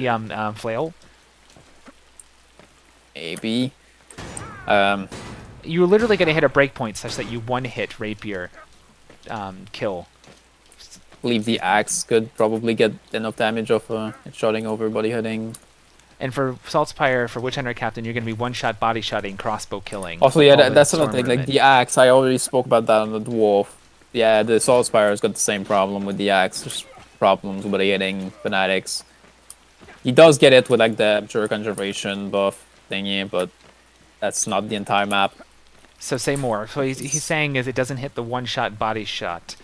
On fanatics. They have it, for all three of them are capable of getting to it at some point, but not the entire map.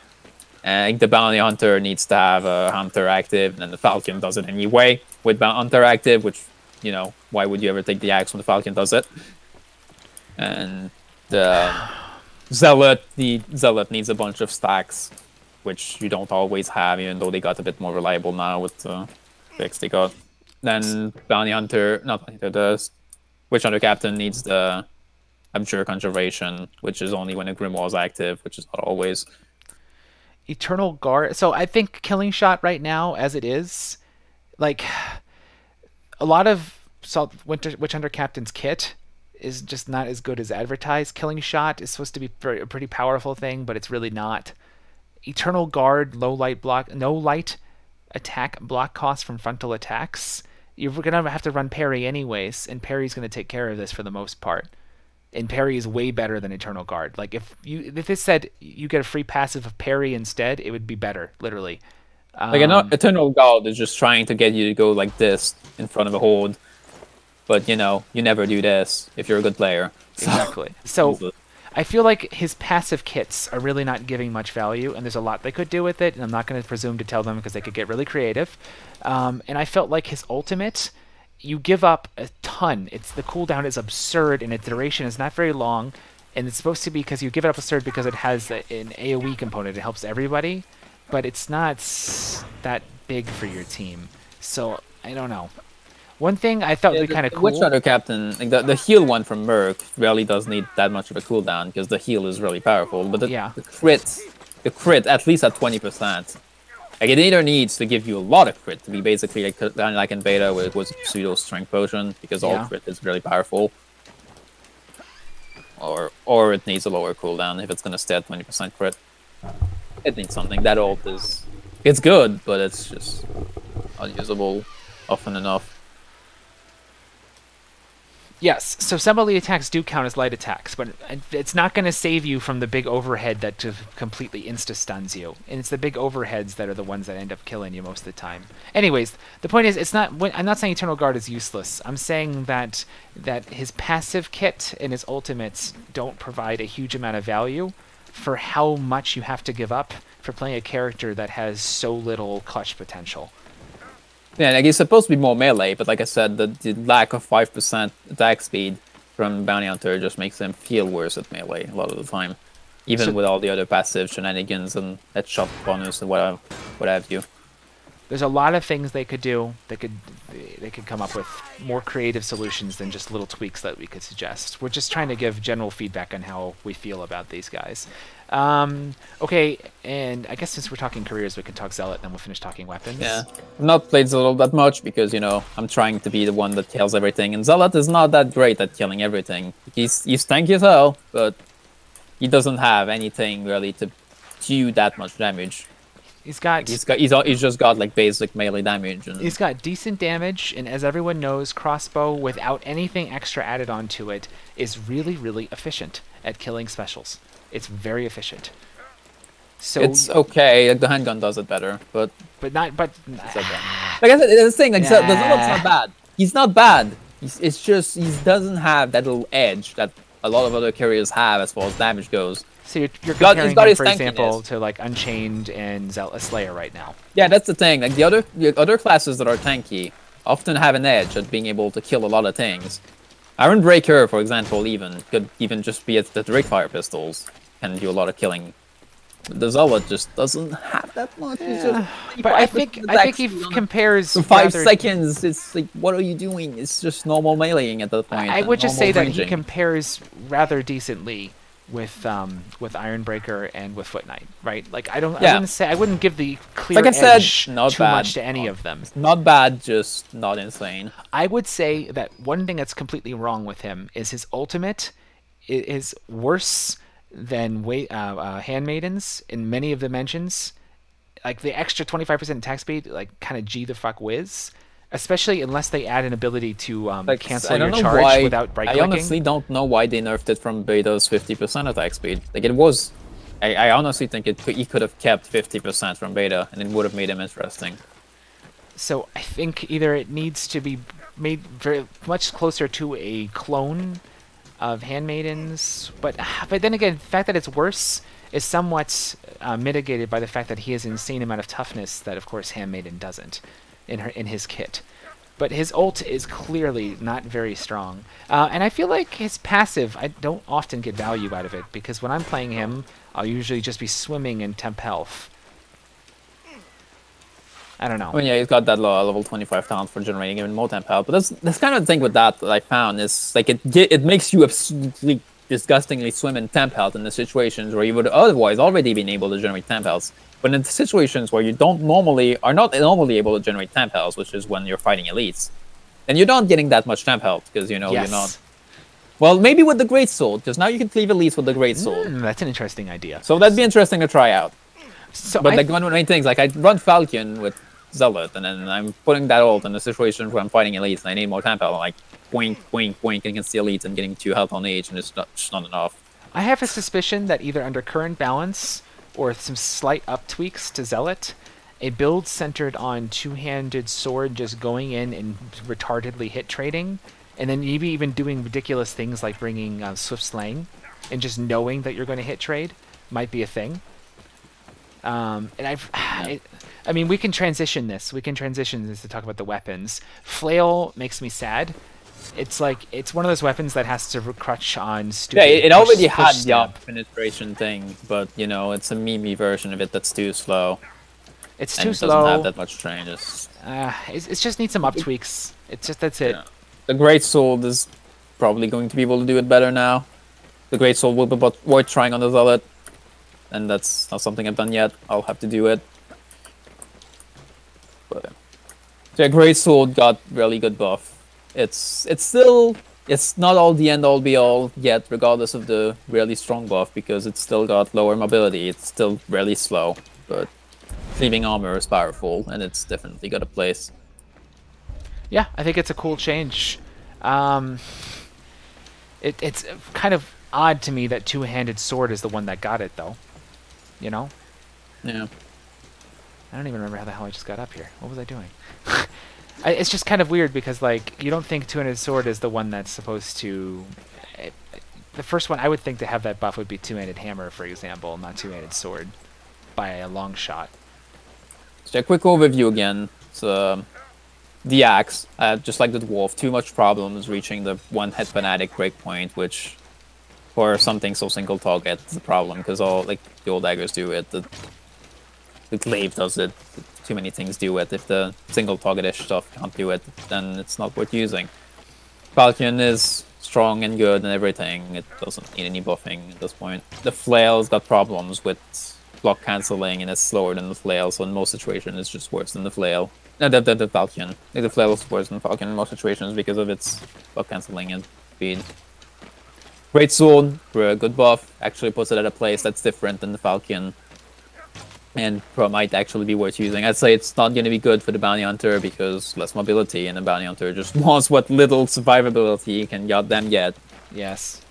But for Zealot, and especially with that cleaving armor with his level 25 talent for temp health, it's actually going to be worth looking at. For Witch Hunter Captain, it felt meh when I tried it. I don't know. I tried it with only 5% attack speed. You might be able to sacrifice a 10% power for the second 5% attack speed, and I'll try it again with that. But still, like I said, it's mostly an issue of Witch Hunter Captain. It himself might need something as opposed to the weapon there. And there's no weapon that you easily can hit many heads for low damage. There's Rapier. There's Rapier. That's supposed to do high, that. but it has high damage though. On the headshot. Yeah, the Rapier thing is mostly like that one of the very few melee weapons that has less Chaos Warrior damage than Stone Vermin damage for some reason. Yes, okay, so let's talk Rapier very briefly. Again, that charge attack issue of that vulnerability afterwards, kill that, and its Chaos Warrior damage does feel piddling. And even with the buff to its monster damage, Rapier used to have 120 damage per Ogre rotation. It used to be like one of the highest of melee, and now it has like such garbage monster even with the buff. I don't quite know why. Yeah, I'd say the Rapier needs to not be nerfed against Chaos Warriors for no particular reason, and if it weren't for that, so up to 40 damage per headshot. It's playable weapon other than that, honestly. Yeah, no, it's definitely playable. It's just it's got that little tiny foible to it. Anywho, and then maybe also like what other people have been mentioning, like that. I don't know what the hell they're lining with the Rapier pistol. It probably needs to be like it needs to feel fluid, and while not needing shenanigans to be played as most efficiently as possible. like the QQ cancel shenanigans shouldn't need to be a thing, but it needs to feel fluid. I think the vulnerability after you use it. So like here, for example, here's a shot, switch block versus a rapier pistol shot. Yeah, like those delay before blocking and things like that need to The go. delay is the same. The delay is the same between using your actual range weapon and this. Like, I feel like since it's supposed to be integrated into your melee play, it should be fluid, like exactly like Grim's saying. Let's briefly touch on range weapons. But I just want to be clear on Zealot before we go on.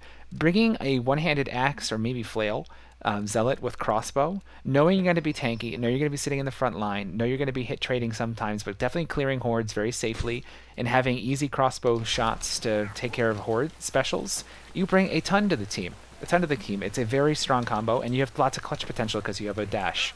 Not nearly as much as Handmaiden, but you know you're tougher, so you're less likely to go down to random stuff. There's no question in my mind it's a very strong contribution to a team. Witch Hunter Captain is a little memey. And Bounty Hunter, if you're doing well, is just going to crush, and everyone's going to be bored, else otherwise. Anyways, range, Bop. Yeah, range. Bop, I don't know why is its monster damage such junk? I don't know. Yeah, does Saltzpyre have any good monster solution for two characters that are supposed to be DPS guys that are glass cannons? Volley. Yeah, I guess volley. But the thing is, that's such a huge sacrifice.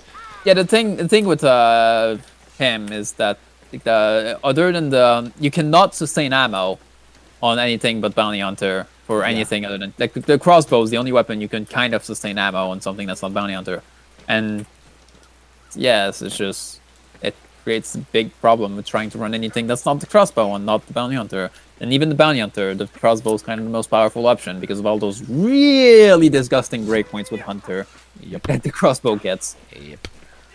So Bop has huge damage fall off.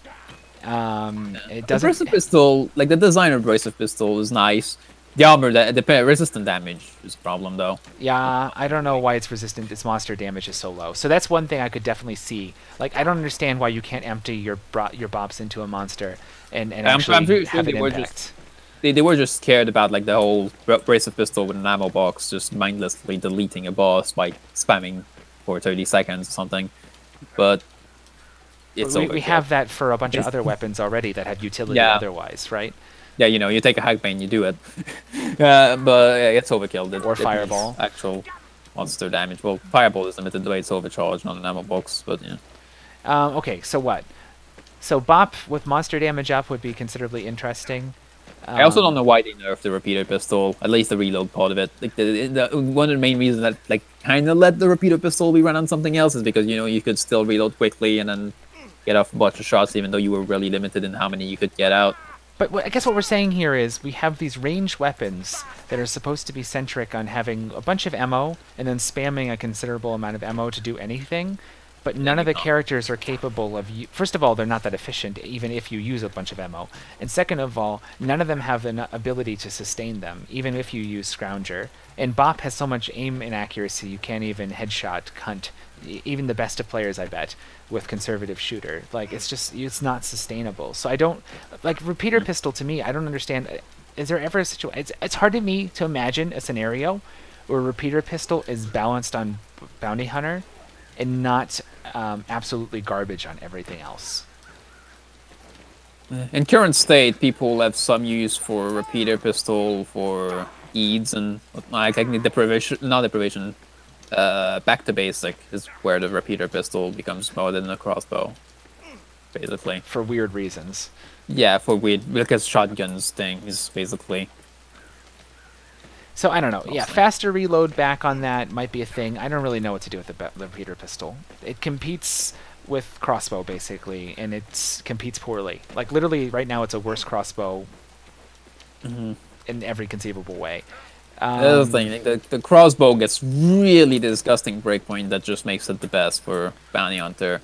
The volley can... The only bumpy other thing is either repeater pistol for back to basic shenanigans with shotgun things, and maybe volley if you're really that much about killing bosses. Like the volley will kill bosses better than the crossbow will with Bounty Hunter. But even for the others, the volley just doesn't sustain ammo enough to kill a boss. It's ridiculous. Yeah. So it would have to even be given a considerable base ammo buff to do its job. or increased damage, but then you start having the melt problem, which is not great. One thing that I'm sad about with the volley is, like, in VT1, the volley boss damage was all about nailing full headshots. Yeah. Which was really interesting, I felt. In VT2, I don't know why they made the headshot damage on bosses really bad. Like, crits still do a lot of damage against bosses, but headshots don't. Most of the time. And yeah, that just like the headshotting with the volley against the boss is not all that significant anymore, and I'm sad about that. Okay, so there's things they can do. That's probably the end of that. I think Bop's not that far off. I think more accuracy. The range weaponry, assault fire. Slightly less damage drop off. Also retouching. Yeah. But Moria, Fat Shark Moria did a great job of his little retouch of the melee. They're much closer than they were, and it probably wouldn't take too much more to make them all in a pretty decent spot for the melee. Mm-hmm. Yeah, the melee is not too bad. Well, the Falcon is good. The Great Sword is probably good. The Rapier doesn't need all that much more. The Flail, it's mostly just like hit cancel issues, and then the Axe, it's some damage issues, like breakpoints issues. So, hey Graham, I don't know what day we're gonna be able to do this, but I'm gonna have to call it. Well, we had Wizard and yeah, not Merc, Gruber left. Yeah, but my wife did the pop-in, which usually means I've got 20 minutes, and if I'm not out there within 20 minutes, my whole night's over, guys. It's over. And I think I already hit the 20-minute mark. You think we can try to blitz through them in 10 minutes? Just to hit the highlights, and maybe we'll do a follow-up later? Okay, Uh-huh. we'll just give the top page. Hey, Danny!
Alright, well, I'm pretty sure I'm fucked either way, so let's just do this real quick. Alright, Wizard. Okay, fine. So, briefly, I'd say going over melee. Dagger's got a place, Mace got a place, the swords are in the bad spot. and it's pretty obvious as to why. They're really not that great versus hordes. The dagger gets to do horde and like really well, and while like better than the swords, while it would usually be the swords job to do that. The first light attack is too slow, as everyone's been saying since they were released. And also, the daggers got better armor than the swords. And the swords have garbage armor obviously damage. does. Just absolute garbage armor damage. So it's like, why am I bringing this weapon? The only reason to bring it is it's got somewhat decent push and somewhat decent mobility. That's it. Then after that, there's an actual proper choice between dagger and mace on whether or not you want more horde and mobility, or you want more armor penetration and single target. And yeah, that's pretty much the wizard melee in a nutshell. And the range. The swords are in the same place the elf weak melee is in. Yeah, for the same reasons. Slashing melee, weak melee is just doesn't have a place in this game. Okay, what else? The range. We got Fireball. Fireball is really strong. Not much to say about it. They fixed the off-host issues now, so it'd be really good. It does something in this game it didn't really do as well in V1. It's got a different means of dealing its damage. In VT1, it dealt its damage on the actual explosion of the fireball. In VT2, it deals most of its damage by passing through enemies. So you just like you shoot the projectile on the line through, like as if it was a crossbow and through hordes. You know, it's a different way of doing it. But anyway, its monster damage might be a little high.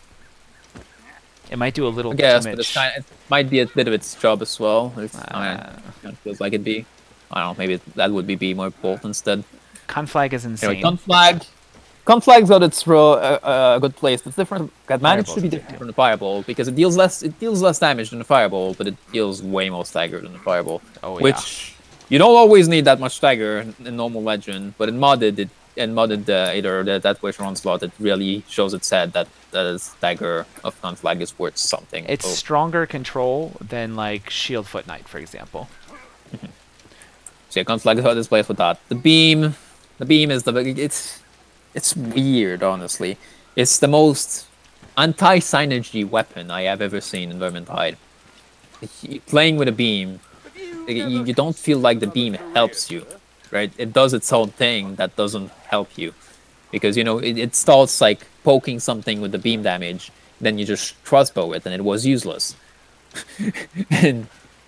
Or just, you know, it pokes you in the back with friendly fire, and then all of a sudden you can't crossbow it because your aim accuracy is all over the place. As we're mentioning it, the dot killing your friendly fire accuracy. Oh my god.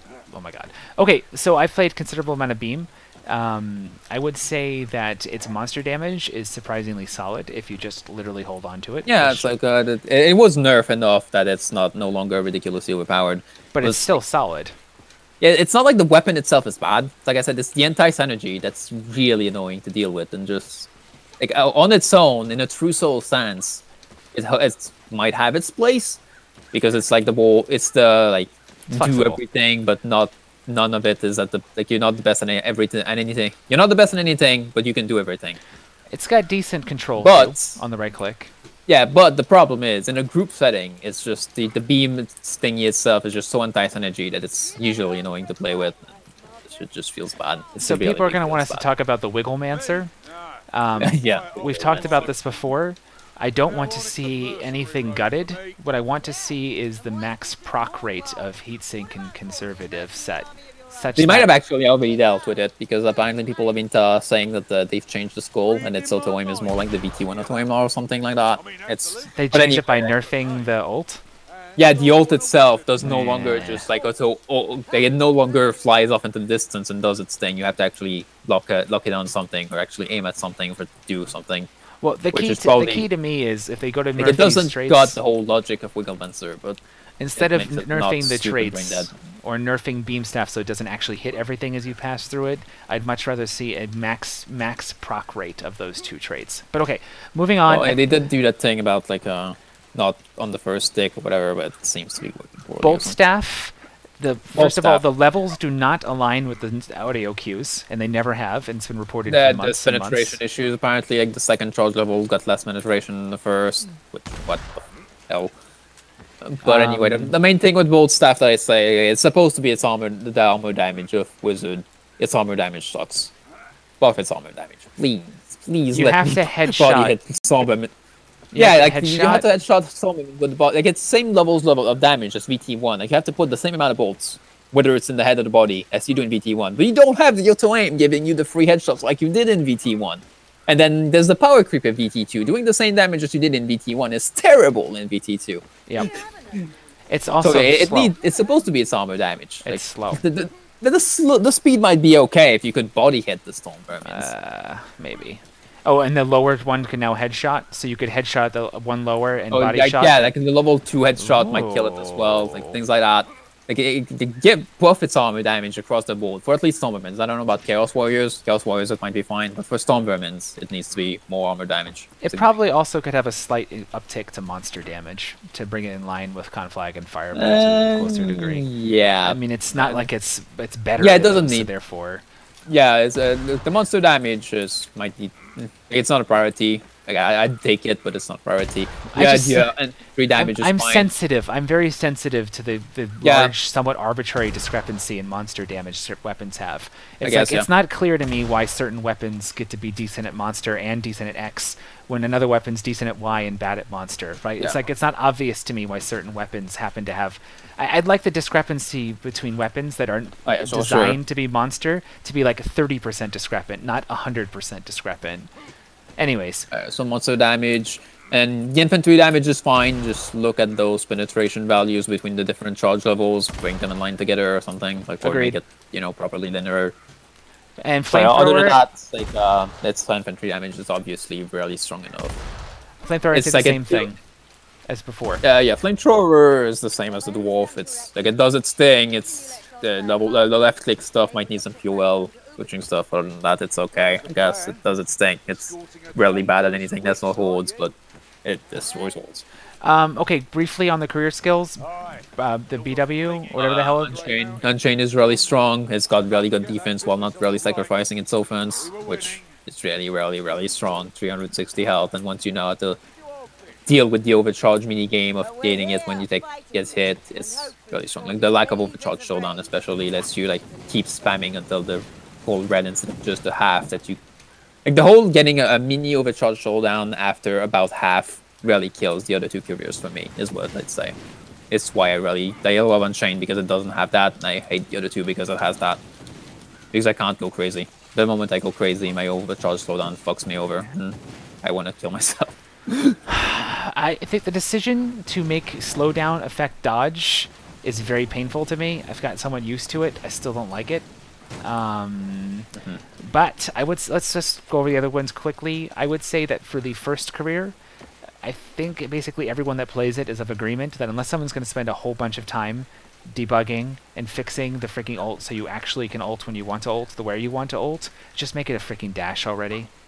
Enough. Well, yeah, the battle wizard ult breaks the game in 1,000 ways. Just go talk to Roar about it. I'm sure he's got plenty to say about that. And when I talked with Roar a while ago, even Roar is okay. It's just like, just make it a dash. That's fine with me. With the stun, the damage is like basically negligible, anyways. Yeah. So you could even remove it. That's not what Battle Wizard is about. Now the Battle Wizard is also fixed with actually 100 block cost reduction, regardless of getting pushed by things. So yeah, the Battle Wizard would be pretty good with that, since you have your own defensive means with that. I've never liked the passive outside of people trying to use it with the kind of broken 100% block cost reduction. To use it to its actual intended purpose of heat reduction, it's basically nil in this game. It's way too fucking slow relative to vent and relative to heat sink.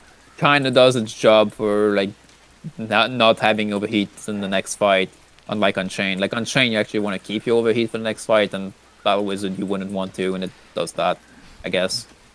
It's just a minor thing that helps you. Like, it's a minor passive. It's really so minor. As long as you don't care about the... And it's the charge reduction, or the charge increase, the charge speed increase doesn't work for Bolt. I forget, does it work for Flamethrower? Like, it needs to be fixed for Bolt at minimum, yeah, the Battle Wizard is going to have its place now because of, like, actual... Like, it still has... The extra range damage is worth something in a bunch of cases. When you fix all those things, it'll be interesting. The mobility stuff without push actually making you one block cost reduction is interesting. Will be very important. Roar loves it. Yeah. Roar absolutely loves it. Roar definitely prefers Battle Wizard over Unchained. It has a huge clutch potential, and for the players that don't play literally just that character infinitely, such that they know the stupid bugs associated with the teleport. So, in other words, it becomes a dash. It'll be seen more commonly because it has a huge clutch potential. And Pyro's Pyro. It's glass cannon. Yeah. I don't think there's anything wrong with it. Battle Wizard is not all that much my playstyle, but it is other people's playstyle and is in a really good place with those playstyle. And yeah, Pyro is the same players that play whatever the hell it's called, the Handmaiden. Go ahead. Pyro is another glass cannon similar to Bounty Hunter, except that, you know, it's more AoE-ish, and then, you know, I'd say the AoE-ish stuff the Battle Wizard does just as well, if not better. And the non-AoE-ish stuff, then it's just got that anti-synergy problematic. I don't know, I don't really like the whole thing about Pyro. There's something I don't like about Pyro. I don't know exactly what it is, but it's kind of just a little bit of anti-synergy even in the shot beam. The thing I've always had a problem with is how clunky the ult is. Yeah, but I mean, if the change is here to stay of it actually being fast, I like her more than ever. Yeah, and maybe the ult redesign is gonna change it for me a bit. Like, it's a different Bounty Hunter most of the time, and I've come to not really like the lack of escape of the Bounty Hunter. So probably have like kind of the same issues with the Pyro. Yeah, true. So more BW play then. At Okay, least okay. Paro. Whenever I played Paro for the 13 Legend, I used the temp health on ult, which it's a little something she has over Bounty Hunter, I guess. All right, let's quickly go to Soldier. Moving on. Soldier. So Huntsman, I'm not going to be able to talk too much about. Let's do him last because he's rather different than the other two. Yeah, Merc and Foot Knight have a lot of overlap, and it's kind of, but they still manage to make it so that one is not strictly better than the other. And I kind of like that design, even though they're really, really similar. Agreed. So you have the utility of the utility survivability is a funny way of saying it, but Foot Knight has that huge toughness thing we're talking about earlier. And toughness means you don't go down to random stuff, and you have clutch potential that come out of it. Yeah, the Foot Knight's got the most staggerish, like the most stagger, and this one battle, the resistance. The mercenary's got more regeneration, and like support-ish instead of stagger stuff with the healing. I would say that in general, both the careers are just fine. I think they're both in a pretty solid space. Foot Knight and Merc. My playstyle usually goes towards Merc because aggressive and Merc's got those power bonuses. Yeah. But sort of bit more defensive with the stagger, then the Foot Knight is absolutely good, and he sacrifices just the right amount of aggressiveness for all the defensive stuff he gains. We all agree, I think, that his Foot Knight charge getting cancelled if you're not holding block the whole time just needs to go away. Yeah, and on God Break even if you're hitting holding block. Yeah, probably does. You basically are forced to bring parry and intelligently F into right click every time. You have to right click, release, right click, F, right click. Or run the Talon that gives you 100 block cost reduction. Does that start right away? It probably does. Yeah, but I've not actually tested it, but I'd expect it to. Anyways, the bottom line is that that's just an unnecessary thing. I don't understand, and it feels really bad. So let's just go. Anyway, let's start with range with the handgun is beautiful. Handgun's handgun. Yeah, handgun. We talked about with Dwarf. It's still the same on Soldier. It's got its place for special killing. The Blunderbuss is I haven't used it enough. Really strong with the whole shotgun thing and infinite mass kind of thing. I don't know about the whole like penetration, not penetration, that's the spread stealth nerf on the beta. I can't really pronounce on that since I don't even know if it's intentional, since it wasn't in the patch notes. Yeah. But other than that, the shotgun will probably still be strong, even if it's got that stealth nerf that goes through and stays. The other thing though, the repeater goddamn handgun. Rip compared to VT1 at the very least. But well, closer to where it was almost the entire duration of the lifetime of Repeater, right? Yeah. Yeah. What is the problem with the Repeater? It's the same thing we were talking about with Saltzfire, right? It's ammo sustain. There is none. None of the careers, except for kinda Huntsman. Even Huntsman is just like, what the hell is this ammo sustain? I've actually tried Repeater handgun on Huntsman, trying to reach like the Marauder, but he had breakpoints and it's just like, what am I doing? Where's my ammo sustain? And they did buff it. They buffed it slightly recently, where you get an extra clip as well as you get a clip in the chamber and then a clip to reload with when you use the ult as Huntsman when out of ammo. Yeah. Which might help the Repeater handgun a good deal on Huntsman specifically. And but even then, it's got 32 ammo, right? Versus the 12 of it does need more ammo. So if you give it more, you're basically getting to the point where you're starting to play battle rifle versus handgun, right? You can kill, hopefully. But I think ammo regeneration as well is the thing. Like the Scrounger, the way Scrounger works is it's a specific amount of ammo instead of percentage of ammo. Yeah. It heavily favors the blunderbuss and handgun single shot stuff. Yeah, and of course handgun. The 8 bullet clip of the Repeater handgun, where even if you proc Scrounger twice using a clip, you still haven't reimbursed that clip. You've only gotten half of it. So the bottom, I guess, with this is discrete ammo regain in Huntsman 2 is always going to favor, of course, the weapons that have smaller ammo and more precision. The same with conservative sharpshooter, or whatever the hell it's called. It'll be interesting to try it with Huntsman at least, with the more ammo return, and maybe even on modded with give yourself almost unlimited ammo in some way on modded, and see how the repeater handgun feels compared to blunderbuss and handgun on him. But assuming you get it to the point having where to worry there's about like proportionally as much ammo sustain on the repeater as to its killing power. In other words, you know, it's got 4 times as much bullets, but it takes 4 bullets, and it's got 4 times as much ammo regeneration, but since it's 4 times as much, so basically, say everything is proportional with handgun, it's still going to be like kind of a tough sell for Vermintide because taking and hitting multiple shots, you end up with some of the same issues you do with beam, right?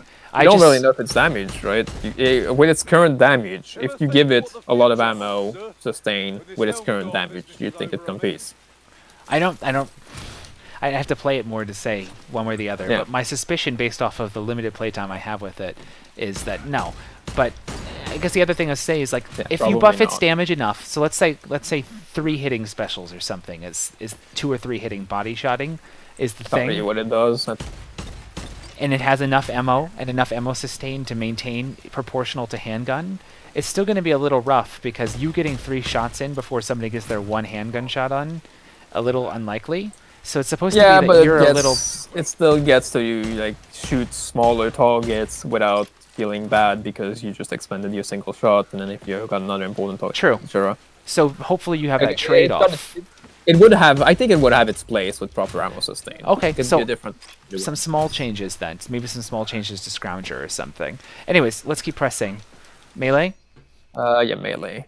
So the mace, just like the same thing as the dwarf, mace has got really good mobility. The halberd that I talked about earlier as well it's got less mobility, but it actually has enough insane power that it can compete. For my kind of play style, mobility still wins out a bit, but for other people, the halberd's extra damage can win out, and it's probably good enough design, like they're in a good place between each other. Executioner is maybe a bit on the weak side, but yes, they buffed its lunge now. They buffed its lunge significantly. Just try the lunge. I know, I have. And I played a lot of X-Sword lately.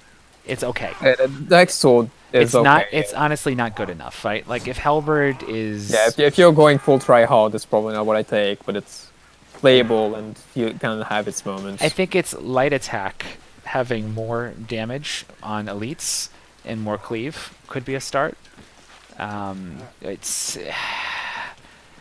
gonna be a tough thing to get it to the right spot. I think if any weapon would be insane with cleaving armor, it would be this one. It would be so sick if it did just on headshots. And I'd actually suggested this a few weeks ago, that it'd be insane if it cleaved melee headshots on Stormvermin. It'd be pretty cool. But it's still... Or even, like, not even just Stormvermin. Just make it have a multiplier on mass or infantry as well. Like, every unit that you hit in the head only counts for half as much mass. Yeah, something like that. So specifically. It could be pretty sick. If you actually line up an entire Chaos Horde of heads, and you just actually execute all the Chaos Horde, you know? So the issue with this weapon is going to be that it's a slow, cumbersome finesse weapon in a world of maulers with super armored heads and mass shields all the time. Yeah, and in the world of dashing handmaidens with dual daggers that don't care about anything. So, like, it's really cool to try to get to the point where you can play it, but there's so many rocks. You want to thresh that sweet wheat, man. And there's just always so many rocks, and it's so hard to get to the point where you get value. And even when you get the value, the nice sweeps don't do as much. So even when you get the value, it's barely as much value as the others that can get it easily. All the time with other things on top of it. It's tough. It's tough. It's like what you were saying earlier, man, with these slow, cumbersome things. You better be bringing the heat to justify everything you give up for it. And Halberd mostly does.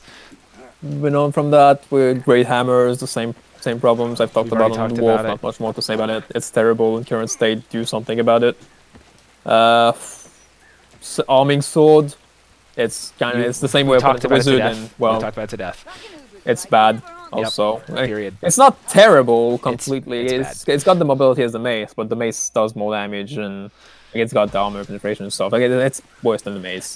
Everyone knows what the issue is. Every one of its attacks is the same fucking attack except for light 3. It needs a more ninja fencer smash into the face, like stab attacks that have high single target DPS, or it needs more overhead smashes. What do they call those? Whatever, the smite attacks. It needs one or the other. It needs either more ninja fencer or more smite attacks. And then we're left with the 2 shields, which I've gotten buffs, and we've talked about the shields with the dwarf as well, which... I played the sword and board exactly 1 game since the buff, and it's okay. It's okay. It has Yeah, a new like I Ninja Fencer say, head smash.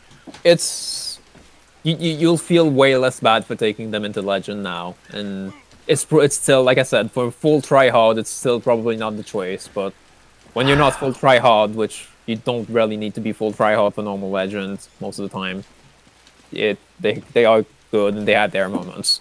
So light attacks on the sword and board in particular, but also the mace to a degree, mace and board for a significant degree as well. There's so much move slow going on. It's very hard not to take random freaking hits, even when you're just fighting a few rats. I like that penalty. I have to try it again with the generic push buff. You know, you like with the extra push range, the shields probably already have. With the even more push range, I think it might be reliable enough now. It warrants more testing, and I actually need to go and play a game with the shield at some point because I still don't have the achievement of blocking bullets with a shield. That's how often I play shields. Lol. Okay, Huntsman. I won't be able to talk it to death. I usually just play it for memes, like sword, I played handgun. him. I played him on for the Legend Mastery thing for just long enough, almost just to get that, and I played Blunderboss with him whenever I do that. Playing Blunderboss on Huntsman is really strong with shotgun action, but you sacrifice a bunch of the boss damage that Huntsman is normally known for. True. So it's my playstyle of killing everything instead of just focusing a few targets down. But yeah, I like the change to the Huntsman. The accuracy changes were good with this patch. Yeah, you got the few buffs to Zealot not being as cancerous to the eye. Yeah, I didn't mention this earlier, but all the cancerous eye stuff I'd love to die, of course. Okay, I like what they did, making the accuracy more reliable for the longbow, because then you can actually synergize with his headshot-dependent passives and such. That's cool. I think that's a step in the right direction. I think Huntsman seems to be in a pretty decent place, right? Yeah, it's another case of it's not all that much my playstyle, but it can be someone else's playstyle, and it can be someone else's playstyle in a competitive manner. He's got potential for like extreme boss damage that rival the Shade in right scenarios, almost. And with his little ulti, he's got more clutch potential and survivability than Bounty Hunter in Leaps and Bounds, which is a huge deal. And or you can go shotgun and just. I'd say it's kind of a worse version of Ranger Veteran if you go shotgun, to be honest, but it's got different ways of doing it, and it's not all bad since you probably get more boss damage than Ranger Veteran, things like that. I think they fixed this. I think they fixed being able to... Yeah, they did. Thank God. The animation after firing right-click, left-click into quick switch was considerably fixed this last patch, so thank you. Yeah, that might make the longbow significantly better. It's definitely much improved in that sense. Not my style either, but very cool. Maybe it is my style. I mean, I play Elf, for Christ's sake. Why isn't this my style? I don't know why I complain about it. I think it's residual annoyance with the forced dodge and FOV change. Okay, so anyways, the bottom line with Huntsman, I think he's in a solid place. I think Kruber is suffering, in summation, I think Kruber is suffering from lack of melee options. Not as bad as probably the Wizard, obviously. Wizard, yeah. Anyways, probably enough, right? Yeah, we're gone over most of them now. And I don't really want to start talking properties and traits for the rest. It's just too much. Yeah, you rarely don't do those, do you? And Huntsman reload stacking. Yeah, there's some stuff about how the deep mechanics of Huntsman work, and I can't comment on it. I just haven't looked enough into it. Yeah, you get the reload speed at level 5, and then you get that threat hound that reload for headshot, and then the ult extra reload speed, and you take a handgun and you nail a headshot, and you can delete a boss that way, or the longbow as well does it to an extent. It's way more skill based than a lot of other careers, since nailing headshots on high pressure situations. But now that the accuracy is actually something that allows that. Yeah. Alright guys. Let's call it. Holy shite, we were talking a long time. Okay, I'm exhausted. My throat is a bit sore from all this.